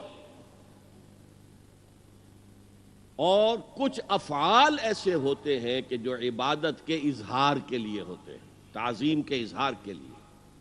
قنوت ہے، ہاتھ باندھ کر اور سر کو قدرے جھکا کر کھڑے ہونا۔ رکوع ہے، سجود ہے۔ اور پانچویں چیز عبادت میں اخلاص، کوئی ریاکاری نہ ہو، کوئی کسی کو دکھانا مقصود نہ ہو، کوئی اپنی شہرت مطلوب نہ ہو، کوئی اپنے زہد و تقوی کا اشتہار دینا مطلوب نہ ہو، اخلاص۔ اب ان پانچ حوالوں سے میں آپ کے سامنے شرک فی العبادت کیا ہے، دو سب سے بڑی چیزیں اطاعت اور محبت، جن سے مل کر عبادت وجود میں آئی۔ تین اس کے ضمیمے ہیں، دعا، کچھ افعال یا حیتیں جسم کی، اور اخلاص۔ اب دیکھیے شرک فی العبادت کی یہ شکل، شرک فی الاطاعت، وہ کیا ہے؟ اللہ کے سوا کسی اور کی اطاعت جس سے اللہ کی معصیت لازم آتی ہو، شرک۔ لا طاعت لمخلوق فی معصیت الخالق، مخلوق میں سے کسی کی اطاعت نہیں ہوگی یہ اس معاملے میں جس میں خالق کی معصیت لازم آ رہی ہے۔ ہاں، خالق کے احکام کے اندر اندر والدین کا حکم بھی مانو، اطاعت کرو، اساتذہ کا حکم مانو، کسی اور کو اپنا لیڈر مانا ہے اس کا حکم مانو، لیکن ناٹ بیونڈ، وہ جو سرکل ہے کتاب و سنت کا، اس سے باہر نہیں۔ لا طاعت لمخلوق فی معصیت الخالق، یہ آپ الجبرے کے فارمولے کے طور پر اپنے سامنے رکھیے۔ اب اسے اپلائی کیجئے، جیسے فارمولوں کے ذریعے سے پھر بڑے بڑے وہ سم جو ہے وہ حل کیے جاتے تھے سوالات۔ صبح کا وقت ہے، آنکھ بھی کھلی ہے، کوئی اذان کی آواز بھی کان میں آئی ہے، آپ کا نفس کہتا ہے ابھی سو جی. آپ نے اپنی چادر یا کمبل کو درست کیا اور کروٹ لی اور سو گئے. یہ کیا ہے؟ آپ نے کس کا حکم پیچھے پھینکا اور کس کا حکم مانا؟ اللہ کے حکم کو پیچھے پھینک دیا، نفس کے حکم کو آگے رکھا. یہ شرک، اس شرک کو جاننے والے بہت کم ہیں. مولانا روم نے خوب کہا تھا، نفس ما ہم کم ترس فرعون نیست لیکن ایراعون نیست. میرا نفس بھی فرعون سے کم نہیں ہے. فرعون نے کہا تھا نا الیس لی ملک مصر وہذہ الانہار تجری من تحتی، کیا اس ملک مصر کی حکومت میری نہیں ہے؟ اور سارا جو یہ آب پاشی کا نظام ہے، انہار کا نظام ہے، وہ میرے کنٹرول میں نہیں ہے؟ جس کا چاہوں موگا کھلا رکھوں، جس کا چاہوں بند کر دوں. یہ تھا خدائی کا دعویٰ، انا ربکم الاعلی. تو مولانا روم کہتے ہیں میرا نفس بھی اس سے کمتر نہیں ہے. وہ کہتا یہ جسم میرا ہے، اس پر میرا حکم چلے گا. میں نہیں جانتا کون اللہ کون رسول، کیا حرام کیا حلال. تو فرعون سے کم تو نہیں ہے میرا نفس. لیکن اراعون، اس کی بہت مدد تھی، فوج تھی، لاؤ لشکر تھا، تو اس نے زبان سے بھی کہہ دیا کھل کر انا ربکم الاعلی. میں مسکین ہوں، غریب ہوں، میرے پاس کوئی طاقت نہیں ہے، میں زبان سے تو کچھ نہیں کہہ سکتا، اندر سے میرا نفس یہی کہتا ہے. یہ نفس کی حکومت قرآن کہتا ہے. میں حیران ہوتا ہوں، دو جگہ یہ مضمون آیا ہے. ارأیت من اتخذ الہہ ہواہ افانت تکون علیہ وکیلا. اے نبی تم نے دیکھا اس شخص کو، اس کے حال پر غور کیا جس نے اپنی خواہش نفس کو اپنا الہ بنا لیا ہے. اللہ اکبر. الہ، لا الہ الا اللہ، کلمہ توحید کا مرکزی لفظ یہاں آ رہا ہے. من اتخذ الہہ ہواہ، جس نے اپنی خواہش نفس کو اپنا معبود بنا لیا، الہ بنا لیا. افانت تکون علیہ وکیلا، کیا آپ ایسے شخص کی کوئی ذمہ داری لے سکتے ہیں؟ سود حرام ہوا کرے جی، حرام ورام، ہمارا دھندا جو ہے وہ آگے بڑھ نہیں سکتا. تو اللہ کے حکم کو پیچھے ڈالا، نفس کے تقاضے کو آگے رکھا. کون معبود ہے آپ کا؟ نام عبداللہ رکھیے، نام عبد الرحمن رکھیے، ہے عبد النفس، نفس کے بندے، نفس کے غلام. یہ میں نے یوں سمجھئے کہ جیسے میں نے ہجرت اور جہاد کی ڈیفینیشنز کی تھی. ہجرت کا بیس کیا ہے؟ پوچھا گیا ایو الہجرت افضل یا رسول اللہ، اے اللہ کے رسول بتائیے سب سے اعلیٰ ہجرت کون سی ہے، افضل؟ فرمایا ان تہجر ما کرہ ربک، ہر اس چیز کو چھوڑ دو جو تمہارے رب کو پسند نہیں. آج رات ہی سے آپ ہجرت شروع کر سکتے ہیں. جائزہ لیجئے کیا کیا چیزیں میری زندگی میں خلاف شریعت ہیں، جو اللہ کو ناپسند ہے. فیصلہ کیجئے کہ آج کے بعد نہیں ہوگی. ہجرت شروع ہو گئی، افضل الہجرہ، سب سے افضل ہجرت شروع ہو گئی. لیکن ٹاپ پر لے جائیے تو یہ ہجرت جب اللہ کے دین کو قائم کرنے کی جدوجہد اس مرحلے پر آ جائے کہ اب باطل کے ساتھ ٹکراؤ ہے اور اب چاہیے کہ ساری قوت ایک مرکز پر جمع ہو جائے، ہجرت فرض کر دی گئی. وہ ہجرت گھر بار چھوڑ کر، اہل و عیال کو چھوڑ کر، اور مکے کے بھیڑیوں کے رحم و کرم پر چھوڑ کر اپنے گھر والوں کو، جو لوگ ہجرت کر کے آئے. حکم تھا، ہجرت مدینہ فرض تھی، ہجرت حبشہ فرض نہیں تھی. صرف اجازت تھی کہ جن سے سختیاں نہیں جھیلی جا رہی مزید وہ چلے جائیں. تو ہجرت کا یہ ابتدائی نقطہ، انتہا یہ. جہاد، المجاہد من جاہد نفسہ، جہاد تو یہاں سے شروع ہو گیا، اپنے نفس کے خلاف جہاد کرنا. صبح نفس نے کہا ابھی سو جاؤ، آپ نے نفس کی بات کو رد کیا، اپنا کمبل اٹھا کے پھینکا، اٹھے، وضو کیا، نماز کے لیے آپ مسجد چل دیے. آپ نے جہاد کیا نفس کے خلاف. یہ افضل الجہاد ہے. اور سب سے چوٹی اوپر یہ ہے کہ جب وہ حق و باطل کی جنگ ہو تو جان ہتھیلی پر رکھ کر میدان میں حاضر ہو جاؤ. اسی طرح یہ جو شرک فی الاطاعت ہے، میں نے آپ کو اس کی ابتدا بھی بتا دی انفرادی سطح پر. افرأیت من اتخذ الہہ ہواہ افانت تکون علیہ وکیلا. کیا تم نے غور کیا اس شخص کی حالت پر جس نے اپنی خواہش نفس کو اپنا معبود بنا لیا، الہ بنا لیا، کہہ رہا ہے لا الہ الا اللہ، لا الہ الا اللہ، لیکن الہ تو اس کا نفس ہے. اب اس کو انتہا پر لے جائیے. عہد حاضر کا سب سے بڑا شرک عوامی حاکمیت کا تصور ہے. حاکم اللہ کے سوا کوئی نہیں، ان الحکم الا للہ. ظاہر بات ہے فرعون نے اگر دعویٰ کیا تھا میں تمہارا خدا ہوں، انا ربکم الاعلی، تو کیا اس کا مطلب یہ تھا کائنات میں نے پیدا کی ہے، تمہیں میں نے پیدا کیا؟ ذرا سوچئے. کیا وہ بزرگ موجود نہیں ہوں گے جنہوں نے اسے دیکھا ہو کہ آج اس کی ولادت ہوئی تھی، کل اس کی کوئی اور سیری بنی ہوئی تھی؟ یہ کیسے دعویٰ کیا تھا؟ میرا حکم چلے گا، میں نہیں جانتا. الیس لی ملک مصر کی حکومت میری ہے کہ نہیں؟ یہ دعویٰ تھا، یہ خدائی کا دعویٰ ہے. کسی زمانے میں وہ فرد ہوتے تھے، نمرود ہوتے تھے، نماردہ، فراعنہ. جمال عبد الناصر نے نعرہ لگایا تھا نحن ابناء الفراعنہ، بڑے فخر کے ساتھ ہم فرعونوں کی اولاد ہیں. اور صدام نے لگایا تھا نعرہ نحن ابناء النماردہ، ہم نمرودوں کی اولاد ہیں. عراق کے بادشاہوں کا لقب نمرود تھا اور مصر کے بادشاہ فراعنہ تھے، فرعون تھے. زمانے کا جب ارتقاء ہوا ہے اور اس میں فیصلہ کن کام جو ہے وہ حضور نے صلی اللہ علیہ وسلم، جب حضور کی حیات طیبہ کے بعد خلافت انفرادی سے اجتماعی ہو گئی. جب تک نبوت جاری تھی نبی ہی خلیفہ ہوتا تھا اللہ کا، اس کی ہاٹ لائن اللہ کے ساتھ وحی کی لگی ہوئی ہے. ادھر سے حکم آتا ہے وہ امپلیمنٹ کرتا ہے، جہاں اس کا حکم نہیں ہے وہ اپنا بیسٹ ججمنٹ استعمال کر کے فیصلہ کرتا ہے. یہی ہے وائس جیرنسی، یہی ہے خلافت، ایسنس آف خلافت یہی ہے. جیسے وائس رائے دلی میں ہوتا تھا، ہمارا بادشاہ یا ملکہ تو انگلستان میں ہوتے تھے. اب جو ہز میجسٹیز گورنمنٹ یا ہر میجسٹیز گورنمنٹ سے حکم آیا، وائس رائے اس میں کوئی تغیر و تبدل نہیں کر سکتا. He has to implement it as such. جہاں کوئی حکم نہیں ہے تو وہ مقام پر بیٹھا ہے، آن دی اسپاٹ ہے، حالات کو دیکھے اور جو مملکت اور کنگڈم کی مصلحت میں سب سے بہتر نظر آئے وہ فیصلہ کر لے.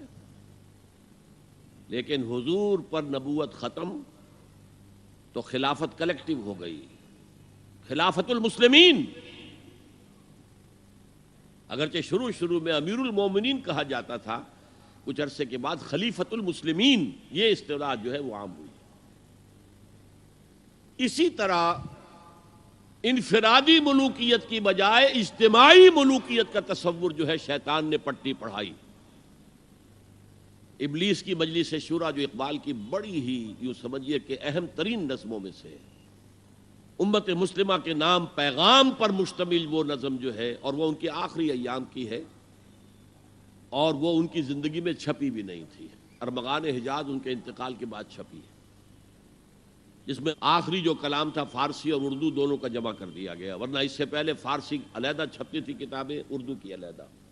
لیکن اب اتنا کم تھا کہ ان کے لیے علیحدہ کتابیں شائع کرنا مناسب نہیں سمجھا گیا. ابلیس نے مجلس شورا بلائی.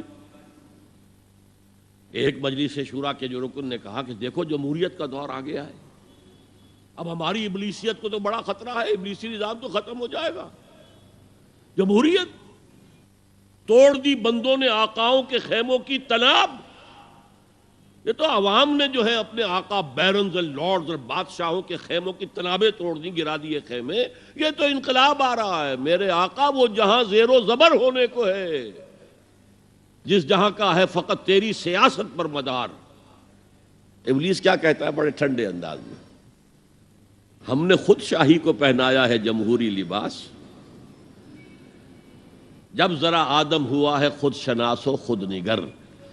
آج آدمی میں ایک سیلف امپورٹنس پیدا ہو چکی ہے. یہ بادشاہ کون ہوتے ہیں جو ہمارے سروں پر مسلط ہے، محلوں میں رہتے ہیں، عیش کرتے ہیں؟ جو خون پسینہ جو ہے وہ کسان کر رہا ہے، ابھی انڈسٹریل ریولوشن تو نہیں ہوا تھا، وہ ساری بات جو تھی وہ زرعی معیشت تھی، خون پسینہ وہ کرتا ہے، فصل میں سے لائنز شیئر آ کر بیرن اور لارڈ وہ لے گیا، اور اس میں سے ایک حصہ اس نے بادشاہ کو پہنچایا، ایک اپنے پاس رکھا، ظالمانہ نظام ہے۔ تو ہم نے دیکھا کہ انسانوں میں کچھ شعور پیدا ہو گیا، خود شعوری، تو ہم نے ملوکیت کو ڈھال دیا نئے سانچے میں، ہم نے خود شاہی کو پہنایا ہے جمہوری لباس۔ وہ گندگی جو فرعون کے سر پر ٹنوں کے حساب سے رکھی ہوئی تھی، ہم نے کہا تولا تولا سب میں تقسیم کر دو، ایک ایک ووٹ سب کے ہاتھ میں دے دو اور کہہ دو تم حاکم ہو۔ ہم نے خود شاہی کو پہنایا ہے جمہوری لباس۔ جب ذرا آدم ہوا ہے خود شناس و خود نگر، تو نے کیا دیکھا نہیں مغرب کا جمہوری نظام؟ چہرہ روشن اندروں چنگیز سے تاریک تر۔ It is the dictatorship of the capitalist, جسے جمہوریت کا نام دیا جا رہا ہے، کھیل ہے، تماشا ہے۔ تو آج کی دنیا کا سب سے بڑا شرک اسے کوئی جانتا ہی نہیں۔ وہ شرک فی العقیدہ ان کو معلوم ہے، اور اس کے اوپر فتوے بھی وہ لگا دیں گے۔ کوئی قبر کے سامنے کھڑے ہو کر کوئی دعا کر رہا ہے، کسی کو رکوع کر لیا، کسی نے سجدہ کر لیا، تو خیر ٹھیک ہے، وہ تو ایک شرک جلی ہو رہا ہے، وہ تو معلوم ہے، اس کی نفی ہو رہی ہے۔ لیکن یہ وہ تھے شرک جو پہلے تھے، آج کا شرک بالکل اور ہے۔ آج کا شرک دو میں گنوا دیتا ہوں آپ کو، ایک ہے عوامی حاکمیت کا تصور، ایک ہے مادہ پرستی کا تصور۔ مادے پر سارا توکل اور اعتماد ہے، اللہ پر کہاں توکل رہا، کہاں اعتماد رہا؟ میٹیریلزم یہ ایک مذہب ہے، یہ ایک فلسفہ ہے۔ بہرحال اطاعت کے ضمن میں شرک فی الاطاعت کیا ہے؟ انفرادی سطح پر نفس پرستی، نفس کو اپنا معبود بنا لینا۔ اجتماعی سطح پر عوام کی حاکمیت، بدترین شرک۔ اب آئیے محبت، شرک فی المحبت کیا ہے؟ اگر کسی بھی شے اور کسی بھی انسان کی محبت اللہ کی محبت سے بڑھ جانا تو دور کی بات ہے، برابر بھی آ کر ہم نشین ہو گئی، بیٹھ گئی، تو یہ شرک ہے۔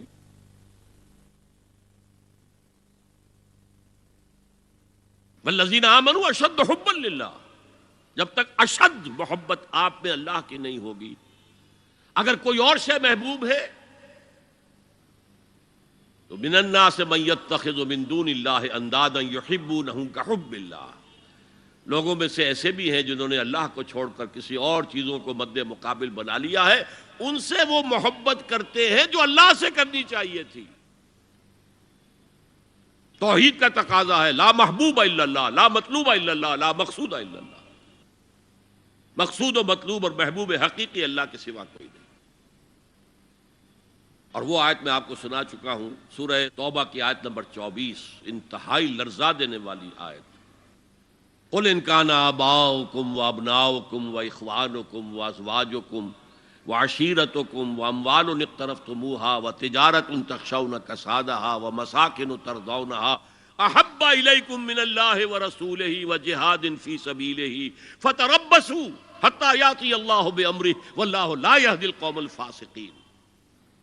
اے نبی ان کے کان کھول دیجئے، اچھی طرح سنا دیجئے کہ اے لوگو، اے ایمان کے دعوے دارو، اگر تمہیں اپنے باپ، اپنے بیٹے، اپنے بھائی، اپنی بیویاں یا بیویوں کے لیے شوہر، اور اپنے رشتہ دار، اور اپنے وہ مال جو بڑی محنت سے کما کر کھتے بھرے ہوئے ہیں، اور اپنی وہ تجارت جس کی کساد بازاری کا تمہیں اندیشہ رہتا ہے مندہ نہ ہو جائے، اور اپنے وہ محل، اپنی حویلیاں جو تم نے تعمیر کی ہیں اور بہت تمہیں محبوب ہیں، انہیں خوب فرنش کیا ہے، اگر یہ 8 چیزیں محبوب تر ہیں اللہ سے اور اللہ کے رسول سے اور اللہ کی راہ میں جہاد سے، تو جاؤ دفع ہو جاؤ، وہاں بیٹھ کر انتظار کرو یہاں تک کہ اللہ اپنا فیصلہ سنا دے، اور اللہ ایسے فاسقوں کو کبھی ہدایت نہیں دے گا۔ 8 چیزیں۔ اقبال نے بہت خوب کہا ہے، یہ مال و دولت دنیا، یہ رشتہ و پیوند، 5 قریب ترین رشتے آ گئے، باپ، بیٹا، بھائی، زوجین اور رشتہ دار۔ رشتہ و پیوند، یہ جوڑنے والا۔ اور مال و دولت دنیا کی 3 شکلیں آ گئیں۔ دولت جو آپ اپنی بیلنس شیٹ کو دیکھ دیکھ کر آپ اس پہ خوش ہوتے ہیں، اب ہمارے ایسٹس کی یہ قیمت ہو گئی ہے اب۔ اور وہ مکانات جو آپ نے بنائے ہیں بڑے محبوب ہیں، اور ایسے بنائے ہیں، قرآن مجید میں آتا ہے ایسے بنا رہے جیسے تمہیں ہمیشہ رہنا ہے ان مکانوں کے اندر۔ اور وہ کاروبار جن میں تمہیں اندیشہ رہتا ہے کہ کہیں کساد نہ ہو جائے، کوئی ڈپریشن نہ آ جائے۔ یہ 8 چیزیں، یہ مال و دولت دنیا 3، یہ رشتہ و پیوند، بتان وہم و گمان لا الہ الا اللہ، یہ سب وہم و گمان کے بت ہیں جن کی پرستش میں تم لگے ہوئے ہو۔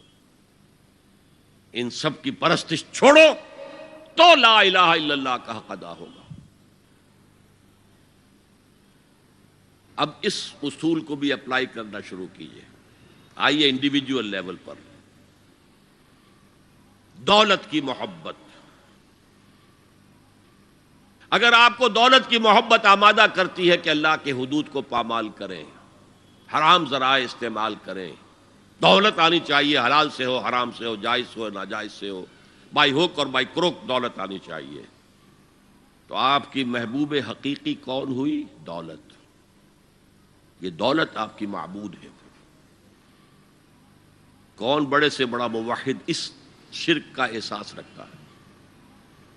اور حضور نے اس قدر کلیئر فرمایا ہے، تعس عبد الدینار و عبد الدرہم، ہلاک ہو گیا یا ہلاک ہو جائے۔ یہ کلام خبریہ ہے یا یہ بددعا ہے؟ تعس عبد الدینار و عبد الدرہم، درہم و دینار کا بندہ ہلاک ہو جائے۔ نام عبد الرحمن ہے، حقیقت میں عبد الدینار ہے، عبد الدرہم ہے۔ درہم و دینار آنے چاہیے، جائز سے یا ناجائز سے، حلال سے یا حرام سے، صحیح سے یا غلط سے، بائی حک اور بائی کروک۔ تو معبود کون ہوا؟ ہمارے ہندو بھائیوں نے کیا کیا؟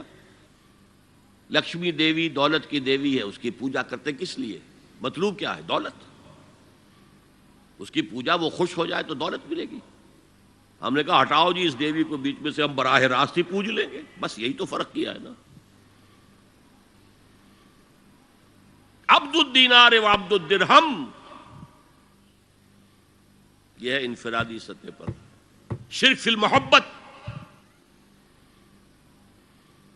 جو روح عبادت ہے، جو عبادت کی جان ہے، محبت، غایت الحب ما غایت الذل والخضوع۔ اور ٹاپ پر لے آئیے، آج کی دنیا اجتماعیت کے میدان میں اگرچہ اب زمانہ بدل رہا ہے، لیکن تقریباً 1 صدی سے نیشن سٹیٹس، وطن کی بنیاد پر قومیت، وطن محبوب ترین شے، جو شے میرے وطن کے لیے صحیح ہے وہ میں کروں گا، چاہے وہ غلط ہو، وہ حرام ہو، اللہ کے قانون کے خلاف ہو، لیکن میرے وطن کے لیے ہوگا۔ وطن زندہ باد، یہ وطن پرستی ہے۔ اس وطن پرستی کے مذہب کی ایک نماز بھی ہے، ترانہ ہو رہا ہے تو کھڑے ہو جاؤ، قنوت، کھڑے ہو جانا عبادت کا حصہ ہے۔ اس کا جھنڈا سلامی دو۔ یہ وطن کے معبود کے ریچولز ہیں، مذہب وطنیت۔ اسی لیے اقبال نے کہا تھا، اس کو سمجھا نہیں کسی نے بھی، اس دور میں اور ہے، جام اور ہے، جم اور، ساقی نے بنا کی روش لطف و ستم اور، تہذیب کے آزر نے ترشوائے صنم اور۔ آج کا صنم، آج کا بت کون ہے؟ تہذیب کے آزر نے ترشوائے صنم اور، مسلم نے بھی تعمیر کیا اپنا حرم اور، ان تازہ خداؤں میں بڑا سب سے وطن ہے، جو پیرہن اس کا ہے وہ مذہب کا کفن ہے۔ خدا پرستی، یہ وطن کی لکیر سے تم اور ہو گئے، میں اور ہو گیا۔ لکیر، انسانیت منقسم،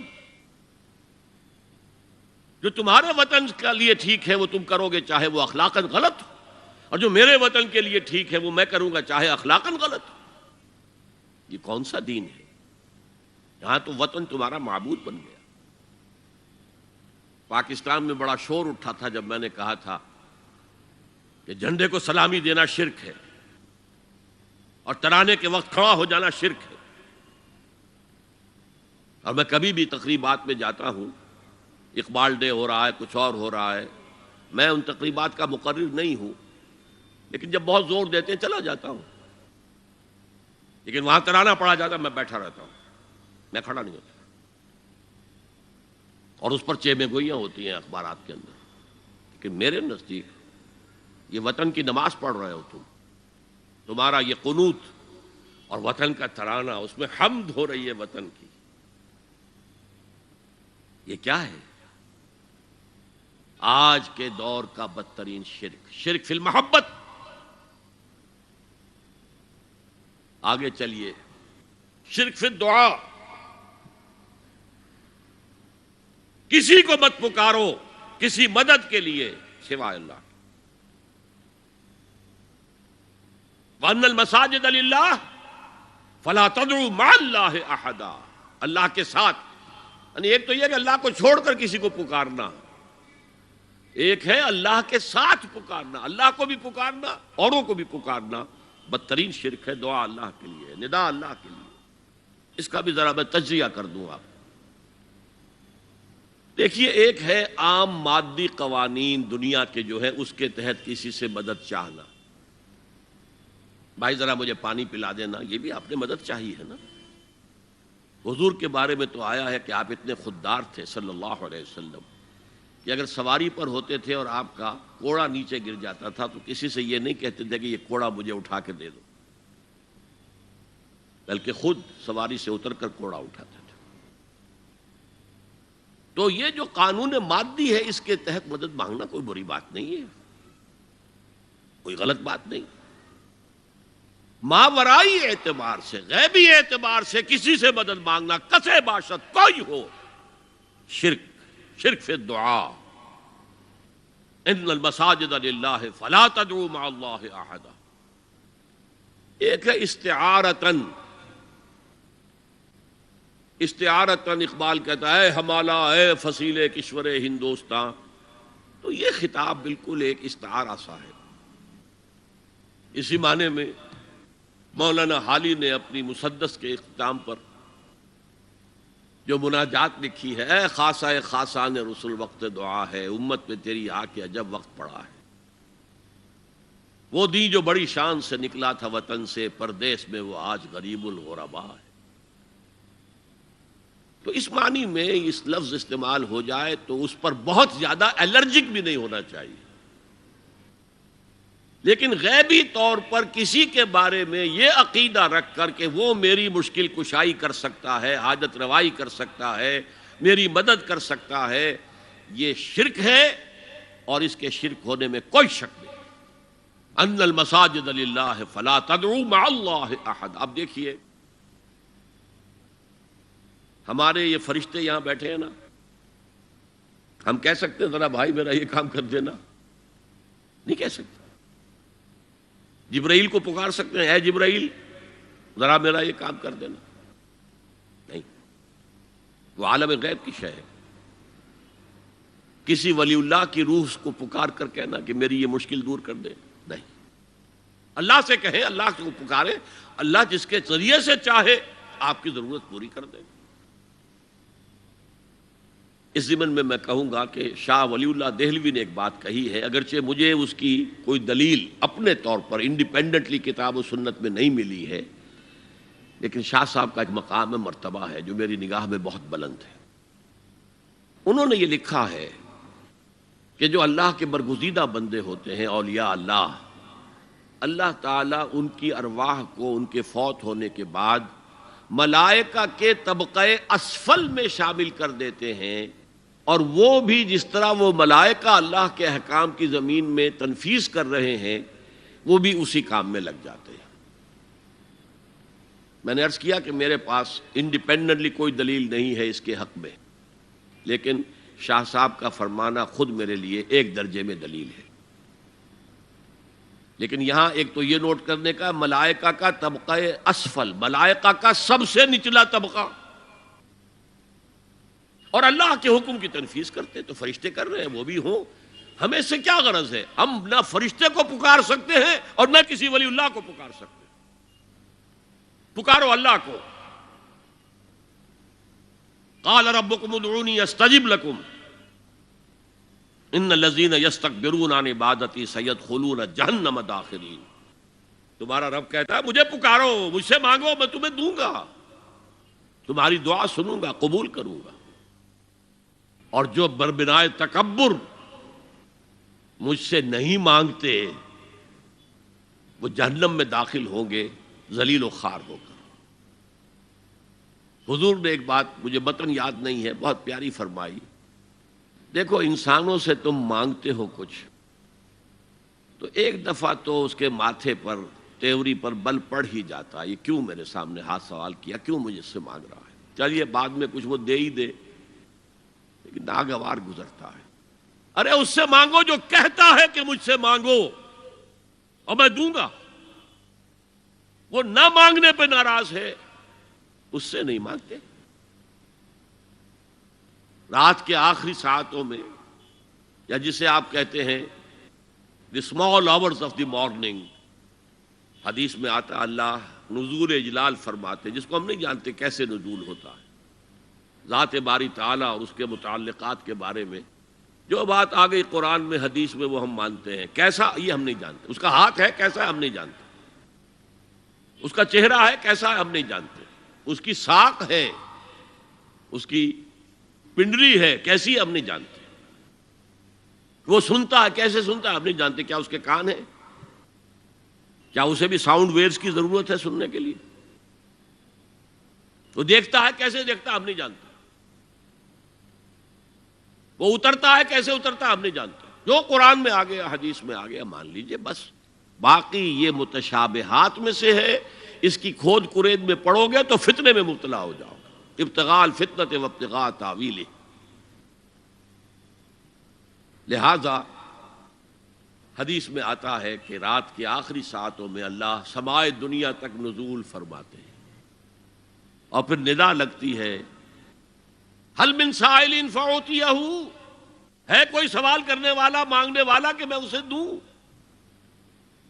حل من مستغفر فاغفر لہ، ہے کوئی گناہوں کی معافی چاہنے والا کہ میں اسے معاف کر دوں۔ ہم انٹا غفیل سو رہے، ہم تو مائل بکرم ہے، کوئی سائل ہی نہیں، راہ دکھلائیں کسے، رہنو منزل ہی نہیں، راہ کسے دکھا، اللہ کے راستے پر چلنے کا فیصلہ کرو، اللہ کی راہ میں جہاد کا فیصلہ کرو، پھر اللہ راستہ کھولے گا، والذین جاہدوا فینا لنہدینہم سبلنا، وہ لوگ کہ جو ہمارے راستے میں جہاد کریں، محنت کریں، مشقتیں کریں، ہم لازماً ان پر اپنے راستے کھولتے چلے جائیں۔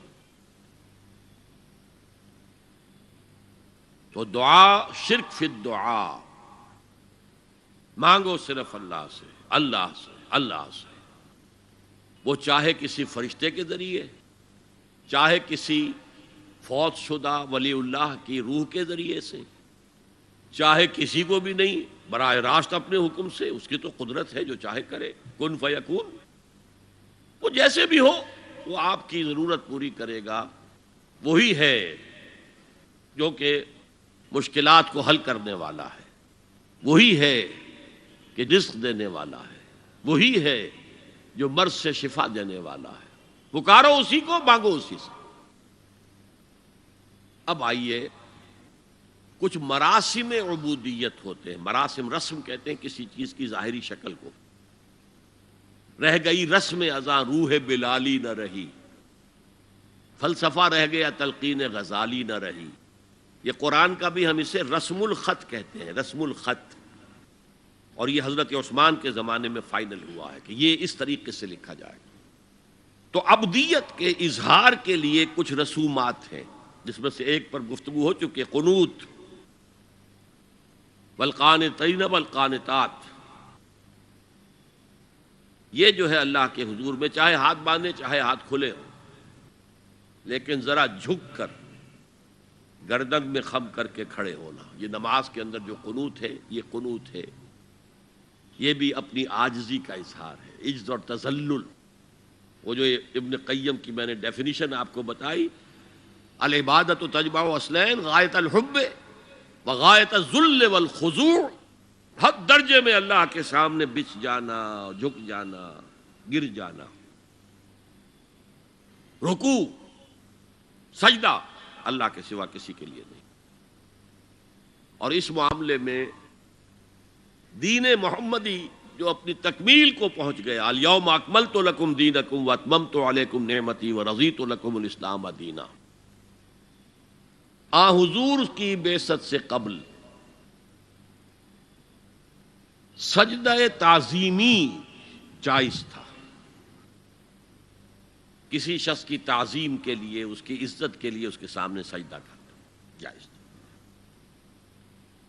حضرت یوسف کے سامنے ان کے والدین اور 11 بھائی سجدے میں گر گئے، بچپن میں خواب دیکھا تھا اور 40-50 سال بعد اس کی تعبیر بالفعل ایک اس واقعے کے طور پر سامنے آ گئی۔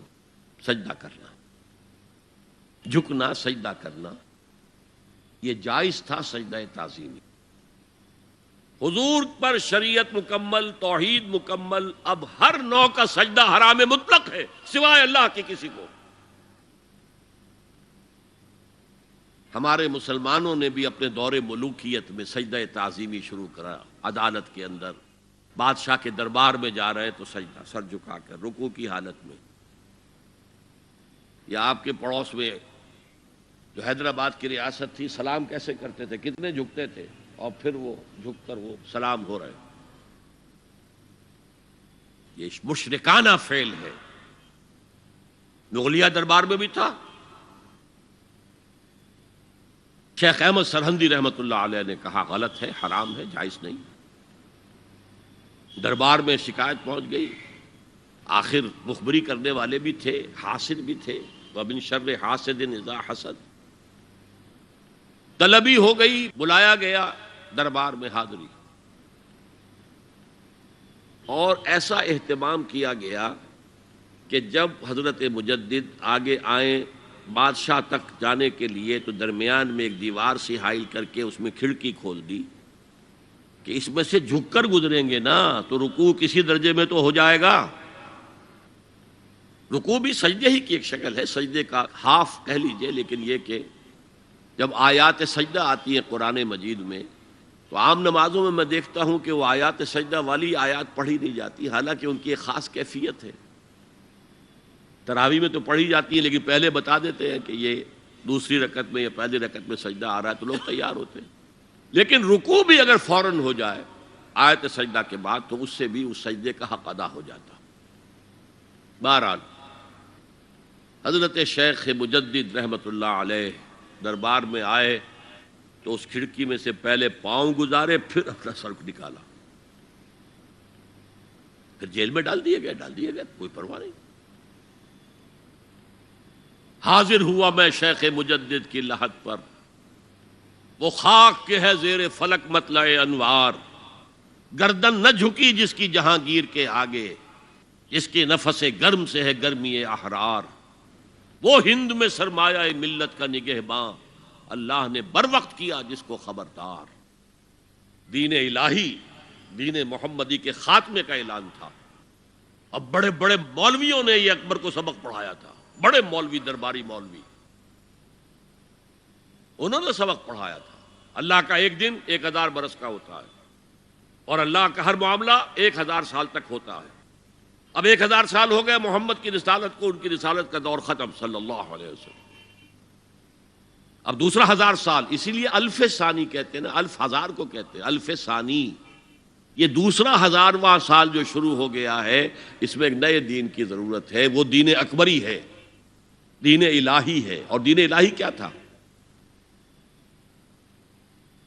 یہ ایک بہت بڑی سیاسی تدبیر تھی، اصل میں بہت بڑی سیاسی تدبیر، اور اس کا ظہور بعد میں بھی ہوا ہے ہندوستان کی سرزمین میں۔ وہ یہ کہ ہندوستان کی ترقی میں جو چیز سب سے بڑی رکاوٹ ہے وہ مذہبی اختلافات ہے۔ لہذا ایسا کرو، سارے مذاہب جو ہیں اسے ہاون دستے میں ڈالو، کوٹ کوٹ کے چورا چورا کر کے بناؤ صفوف، اور یہ مذہب سب کا ہو جائے تو مذہبی اختلافات ختم ہو جائیں گے۔ دوسری بات ان کی سمجھ میں یہ آ گئی کہ اصل میں اختلاف رسالت اور شریعت کی بنیاد پر ہوتے ہیں، لہذا دین الہی بس خدا کو مانو، بس رسالت وغیرہ کو چھوڑو، خدا تو سب کا رب ہے، اسے آپ پرماتما کہہ لیں، مہادیو کہہ لیں، جو چاہے کہہ لیں، اللہ کہہ لیں، رام کہہ لیں، قل ادعوا اللہ والرحمن ایما تدعوا فلہ الاسماء الحسنی۔ قرآن کہتا ہے تم اللہ کہہ کر پکار لو یا رحمان کہہ کر پکار لو، جس کو بھی تم پکار رہے ہو یہ جان لو کہ تمام اچھے نام اسی کے ہیں۔ یہ فلسفہ تھا بہت گہرا، وہ جاہل تھا، ان پڑھ تھا، لیکن بہت بڑا سیاستدان تھا اکبر، اس میں کوئی شک نہیں۔ لیکن یہ کہ اگر ایک حکومت، اور جو سب سے بڑا مغل اعظم جس کو کہتے ہیں، اس کے زمانے میں مسلمانان ہند جو ہیں سیاسی اعتبار سے اپنے عروج پر تھے، لیکن دینی اعتبار سے پاتال کا معاملہ آ گیا تھا کہ دین محمدی ختم، 1000 سال کا ایک دن ہے اور وہ ختم ہو چکا۔ اللہ نے اٹھایا مجدد الفسانی رحمت اللہ علیہ، اور ان کی درویشانہ مساعی کے ذریعے سے، اب دیکھیے اس زمانے میں تصوف کے ذریعے سے سب سے بڑا شرک آ رہا تھا، وحدت الوجود کی ایسی تعبیرات ہو رہی تھی جو ہماوست بن گئی تھی۔ ہماوست اور وحدت الوجود کے درمیان تو زمین آسمان کا فرق ہے۔ ہماوست میں کائنات حقیقی ہے، خدا اس میں حل ہو چکا ہے، اس کے اندر ظاہر ہو گیا، اور وحدت الوجود میں وجود حقیقی صرف اللہ کا، اس کائنات کا وجود کوئی ہے ہی نہیں حقیقت میں، لیکن یہ ختم ہو رہا تھا۔ اس پہلو سے مجدد الفسانی کے مجدد اعظم کو اللہ نے کھڑا کیا۔ شیخ احمد حضرت عمر کی اولاد سے تھے، فاروقی تھے، شاہ ولی اللہ بھی فاروقی تھے، رگے فاروقیم کہتے ہیں شیخ احمد صلی اللہ علیہ وسلم، میری فاروقی رگ پھڑکتی ہے اس پر۔ اس کے نتیجے میں وہ دین الہی کا خاتمہ ہوا۔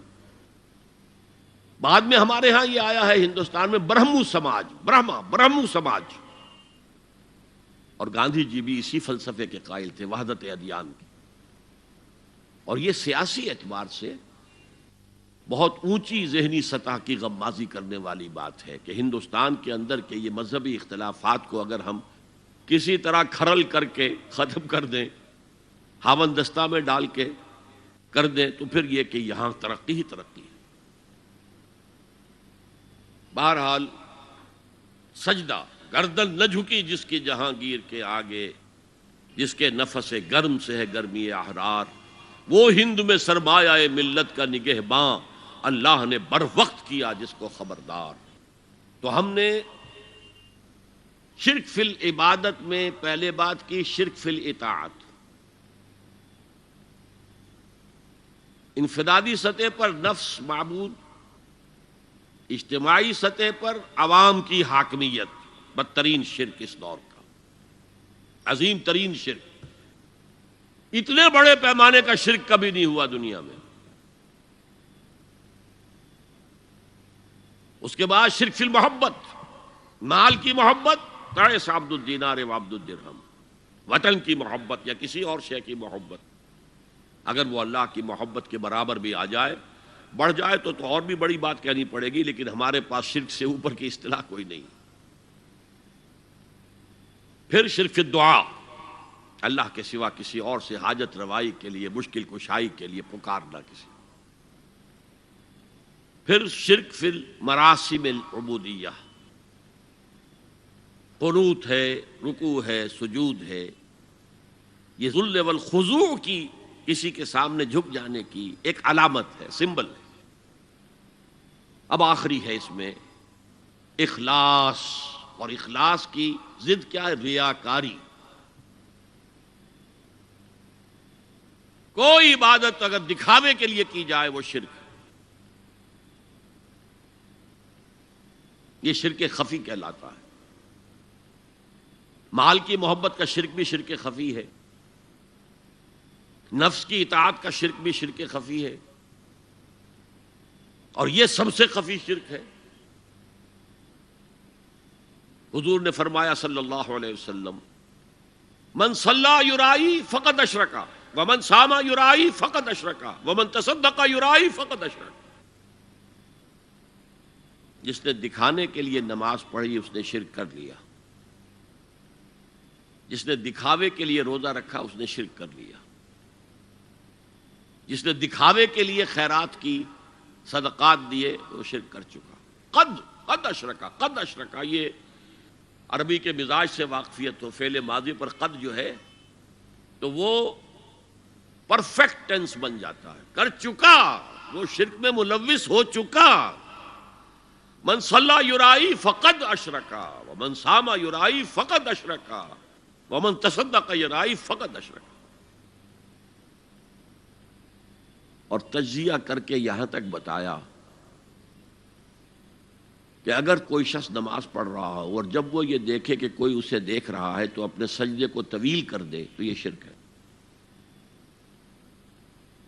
فرض کیجئے 5 سیکنڈ کا سجدہ وہ کر رہا تھا، اب اس نے 7 سیکنڈ کا کیا ہے، یہ 2 سیکنڈ کس کے لیے ہے؟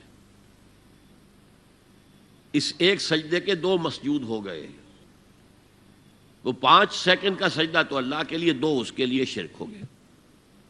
ایک اور بات فرمائی صلی اللہ علیہ وسلم، شرک خفی کو پہچاننا اور دیکھنا اتنا ہی مشکل ہے جتنا کہ کسی سیاہ شب میں، تاریک رات میں، کسی سیاہ پتھر پر چلنے والی سیاہ چیونٹی کو دیکھنا مشکل ہے۔ تشبیہ کا بلاغت اور فصاحت کی انتہا ہے، جیسے میں نے عرض کیا تھا کہ ایک جوڑے کی 2 جوتیوں کے مابین جو مشابہت ہے، امت مسلمہ اور سابقہ امت بنی اسرائیل کی، ان کے اوپر جو حالات وارد ہوئے ان میں وہی مشابہت۔ تاریک شب ہے، سیاہ پتھر ہے، اس پر سیاہ چیونٹی رینگ رہی ہے، جتنا اس کو دیکھنا مشکل ہے اتنا ہی شرک خفی کو پہچاننا مشکل۔ کدھر کدھر سے آپ پر حملہ آور ہو جائے گا، کدھر کدھر سے آ کر آپ کی عبادت میں، آپ کی توحید میں نقب لگائے گا، اس کا آپ کو اندازہ ہو نہیں سکتا۔ بڑا مشکل ہے، بہت زیادہ چوکس رہنے کی ضرورت ہے۔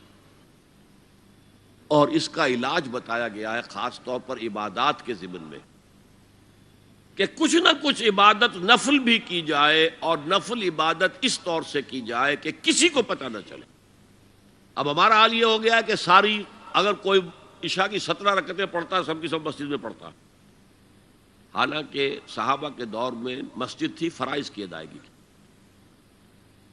باقی جا کر نماز گھر میں پڑھو گے وہ افضل ہے۔ اور نوافل تو خاص طور پر اگر کسی کو تہجد کی توفیق ہو گئی ہے تو کسی نہ کسی طرح ڈھنڈورا پیٹے گا، اسے جی کیا کریں، بس رات کو جاگنا ہوتا ہے تو طبیعت جو ہے بڑی بھاری رہتی ہے، ہو گیا اپنا ڈھنڈورا پیٹ دیا، تو اس سے تو مرض اور 2 آتشا ہو جائے گا، ریاکاری اور بڑھ جائے گی۔ اسی طریقے سے صدقات نافلہ فرمایا ایسے دو کہ داہنا ہاتھ جو کچھ دے بائیں ہاتھ کو پتہ نہ چلے، کسی کو پتہ نہ چلے۔ اس سے وہ ریاکاری کی جڑیں کٹتی ہیں، ریاکاری کی جڑیں جو ہیں دل کے اندر سے کٹتی ہیں۔ یہ علاج ہے ریاکاری کا، لیکن ریاکاری شرک۔ اب میں آخری بات پر آ رہا ہوں۔ آپ نے سوچا ہوگا کہ اس تجزیے کے تحت تو ہر گناہ جو ہے ادنا سے ادنا گناہ بھی شرک ہے، فجر کی نماز کے وقت اگر اٹھ کے نہیں گئے اور چادر یا کمبل کو سیدھا کر کے لیٹ گئے تو یہ شرک ہے. پھر کون سے گناہ ہے جو اللہ معاف کرے گا؟ یہ جو میں نے آیت آپ کو 2 دفعہ جو آئی ہے سورہ نساء میں سنائی، ان اللہ لا یغفر ان یشرک بہ ویغفر ما دون ذلک لمن یشاء، اللہ تعالیٰ اس کو تو ہرگز نہیں بخشے گا کہ اس کے ساتھ شرک کیا جائے، البتہ اس سے کم تر جس کو چاہے گا بخش دے. تو جان لیجئے یہ جو باریک تجزیہ میں نے کر کے بتایا ہے یہ اپنی جگہ 100% درست ہے، لیکن ان میں جو یہ چیزیں ہیں، کوئی کوتاہی ہو گئی، کوئی گناہ ہو گیا، کوئی شریعت کی مخالفت ہو گئی، نفس کے کسی اس وقت کے دباؤ میں آ کر، یہ گناہ شمار ہوں گے اگر یہ آپ کی طبیعت ثانیہ نہ بن جائے. اگر یہ آپ کی سیکنڈ نیچر بن گئے تو ایک گناہ بھی ساری تباہی لانے کے لیے کافی ہے. اگر آپ نے ڈیرے ڈال دیے، غلطی ہو گئی، معافی مانگو، توبہ کرو، استغفار کرو، اللہ صاف کر دے گا. نہیں کرو گے تو پھر ایک گناہ پر بھی دوام اگر ہو گیا اور اس گناہ نے ایک نے بھی تمہارا احاطہ کر لیا تو وہ جہنم میں خلود کی وعید قرآن میں آئی ہے. بلا من کسب سیئۃ واحاطت بہ خطیئتہ فاولئک اصحاب النار هم فیہا خالدون. کیوں نہیں جس نے کوئی ایک بھی بڑا گناہ، چھوٹا نہیں، یہ چھوٹے چھوٹے گناہ جو ہوتے رہتے ہیں، گناہ کبیرہ، لمم جن کو کہا گیا ہے، اس کی اللہ تعالیٰ کے ہاں پکڑ نہیں ہے، بلکہ وضو کرتے ہیں تو ہاتھوں کے اس طرح کے گناہ وہ دھل جاتے ہیں، آنکھوں کے گناہ دھل جاتے ہیں.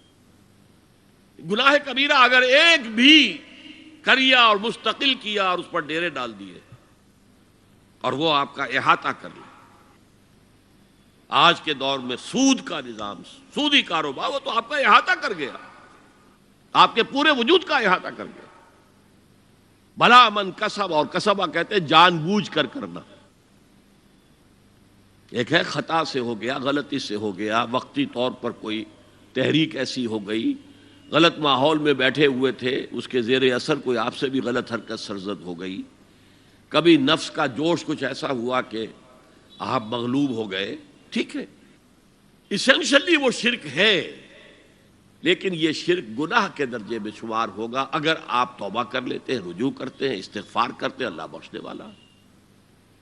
لیکن اگر ایک گناہ کبیرہ بھی جان بوجھ کر اختیار کر لیا اور اسے مستقل اپنی زندگی کے اندر شامل کر لیا، بلا من کسب سیئۃ واحاطت بہ خطیئتہ فاولئک اصحاب النار هم فیہا خالدون، تو وہ پھر جہنمی ہیں، آگ والے ہیں، اور اس میں ہمیشہ ہمیش کے لیے رہنے والے. شرک فی ذات کے ضمن میں نے عرض کیا تھا کہ سورہ اخلاص جامع ترین اس کی نفی پر ہے، اور شرک فی صفات کی کامل نفی پر آیت الکرسی ہے. آیت الکرسی ایک لمبی آیت، جیسے آیت البر ایک لمبی آیت تھی، اور اس کو حضور نے فرمایا ہے سیدۃ آیات القرآن، پورے قرآن مجید کی آیات کی سردار ہے یہ آیت. اور یہ شرک کے فی صفات کے ضمن میں یہ شمشیر قاطع ہے، شمشیر برہان ہے. اللہ لا الہ الا ہو الحی القیوم، یہ وہی ہے. قل هو اللہ احد اللہ الصمد الحی، اللہ زندہ ہے، لیکن اس کی زندگی کو اپنی زندگی پر قیاس نہ کرنا. تمہیں خوراک کی احتیاج ہے، اسے کوئی ضرورت نہیں. ما اريد منهم من رزق وما اريد ان يطعمون، مجھے کوئی احتیاج نہیں کہ مجھے کوئی رزق پہنچائیں، رزق دیں، مجھے کھلائیں، مجھے کوئی ضرورت نہیں. پھر تمہاری حیات نیند، اونگ، تھکان، ان تمام کمزوریوں کے ساتھ ہے. وہ الحی ہے، اپنی ذات میں خود زندہ ہے، حیات اس کی ذاتی ہے، کسی اور نے عطا نہیں کی ہے. ہماری تو مستعار ہے، عمر دراز مانگ کے لائے تھے، 4 دن 2 آرزو میں کٹ گئے، 2 انتظار میں. اور القیوم بقیہ پوری کائنات کے لیے وہی ہے، اس کو تھامے ہوئے ہے. لا تاخذہ سنۃ ولا نوم، الحی، حیات کامل، کہ اس کو نہ نیند آتی ہے نہ اونگ آتی ہے. لہ ما فی السماوات و ما فی الارض، آسمان اور زمین میں جو کچھ ہے اسی کی ملکیت ہے. تم کسٹوڈینز ہو، تم امین ہو. این امانت چند روزہ نزد ماست، در حقیقت مالک شے ہر شے خداست. یہاں تک کہ یہ میرا جسم بھی میرے پاس امانت ہے. میں کون ہوں؟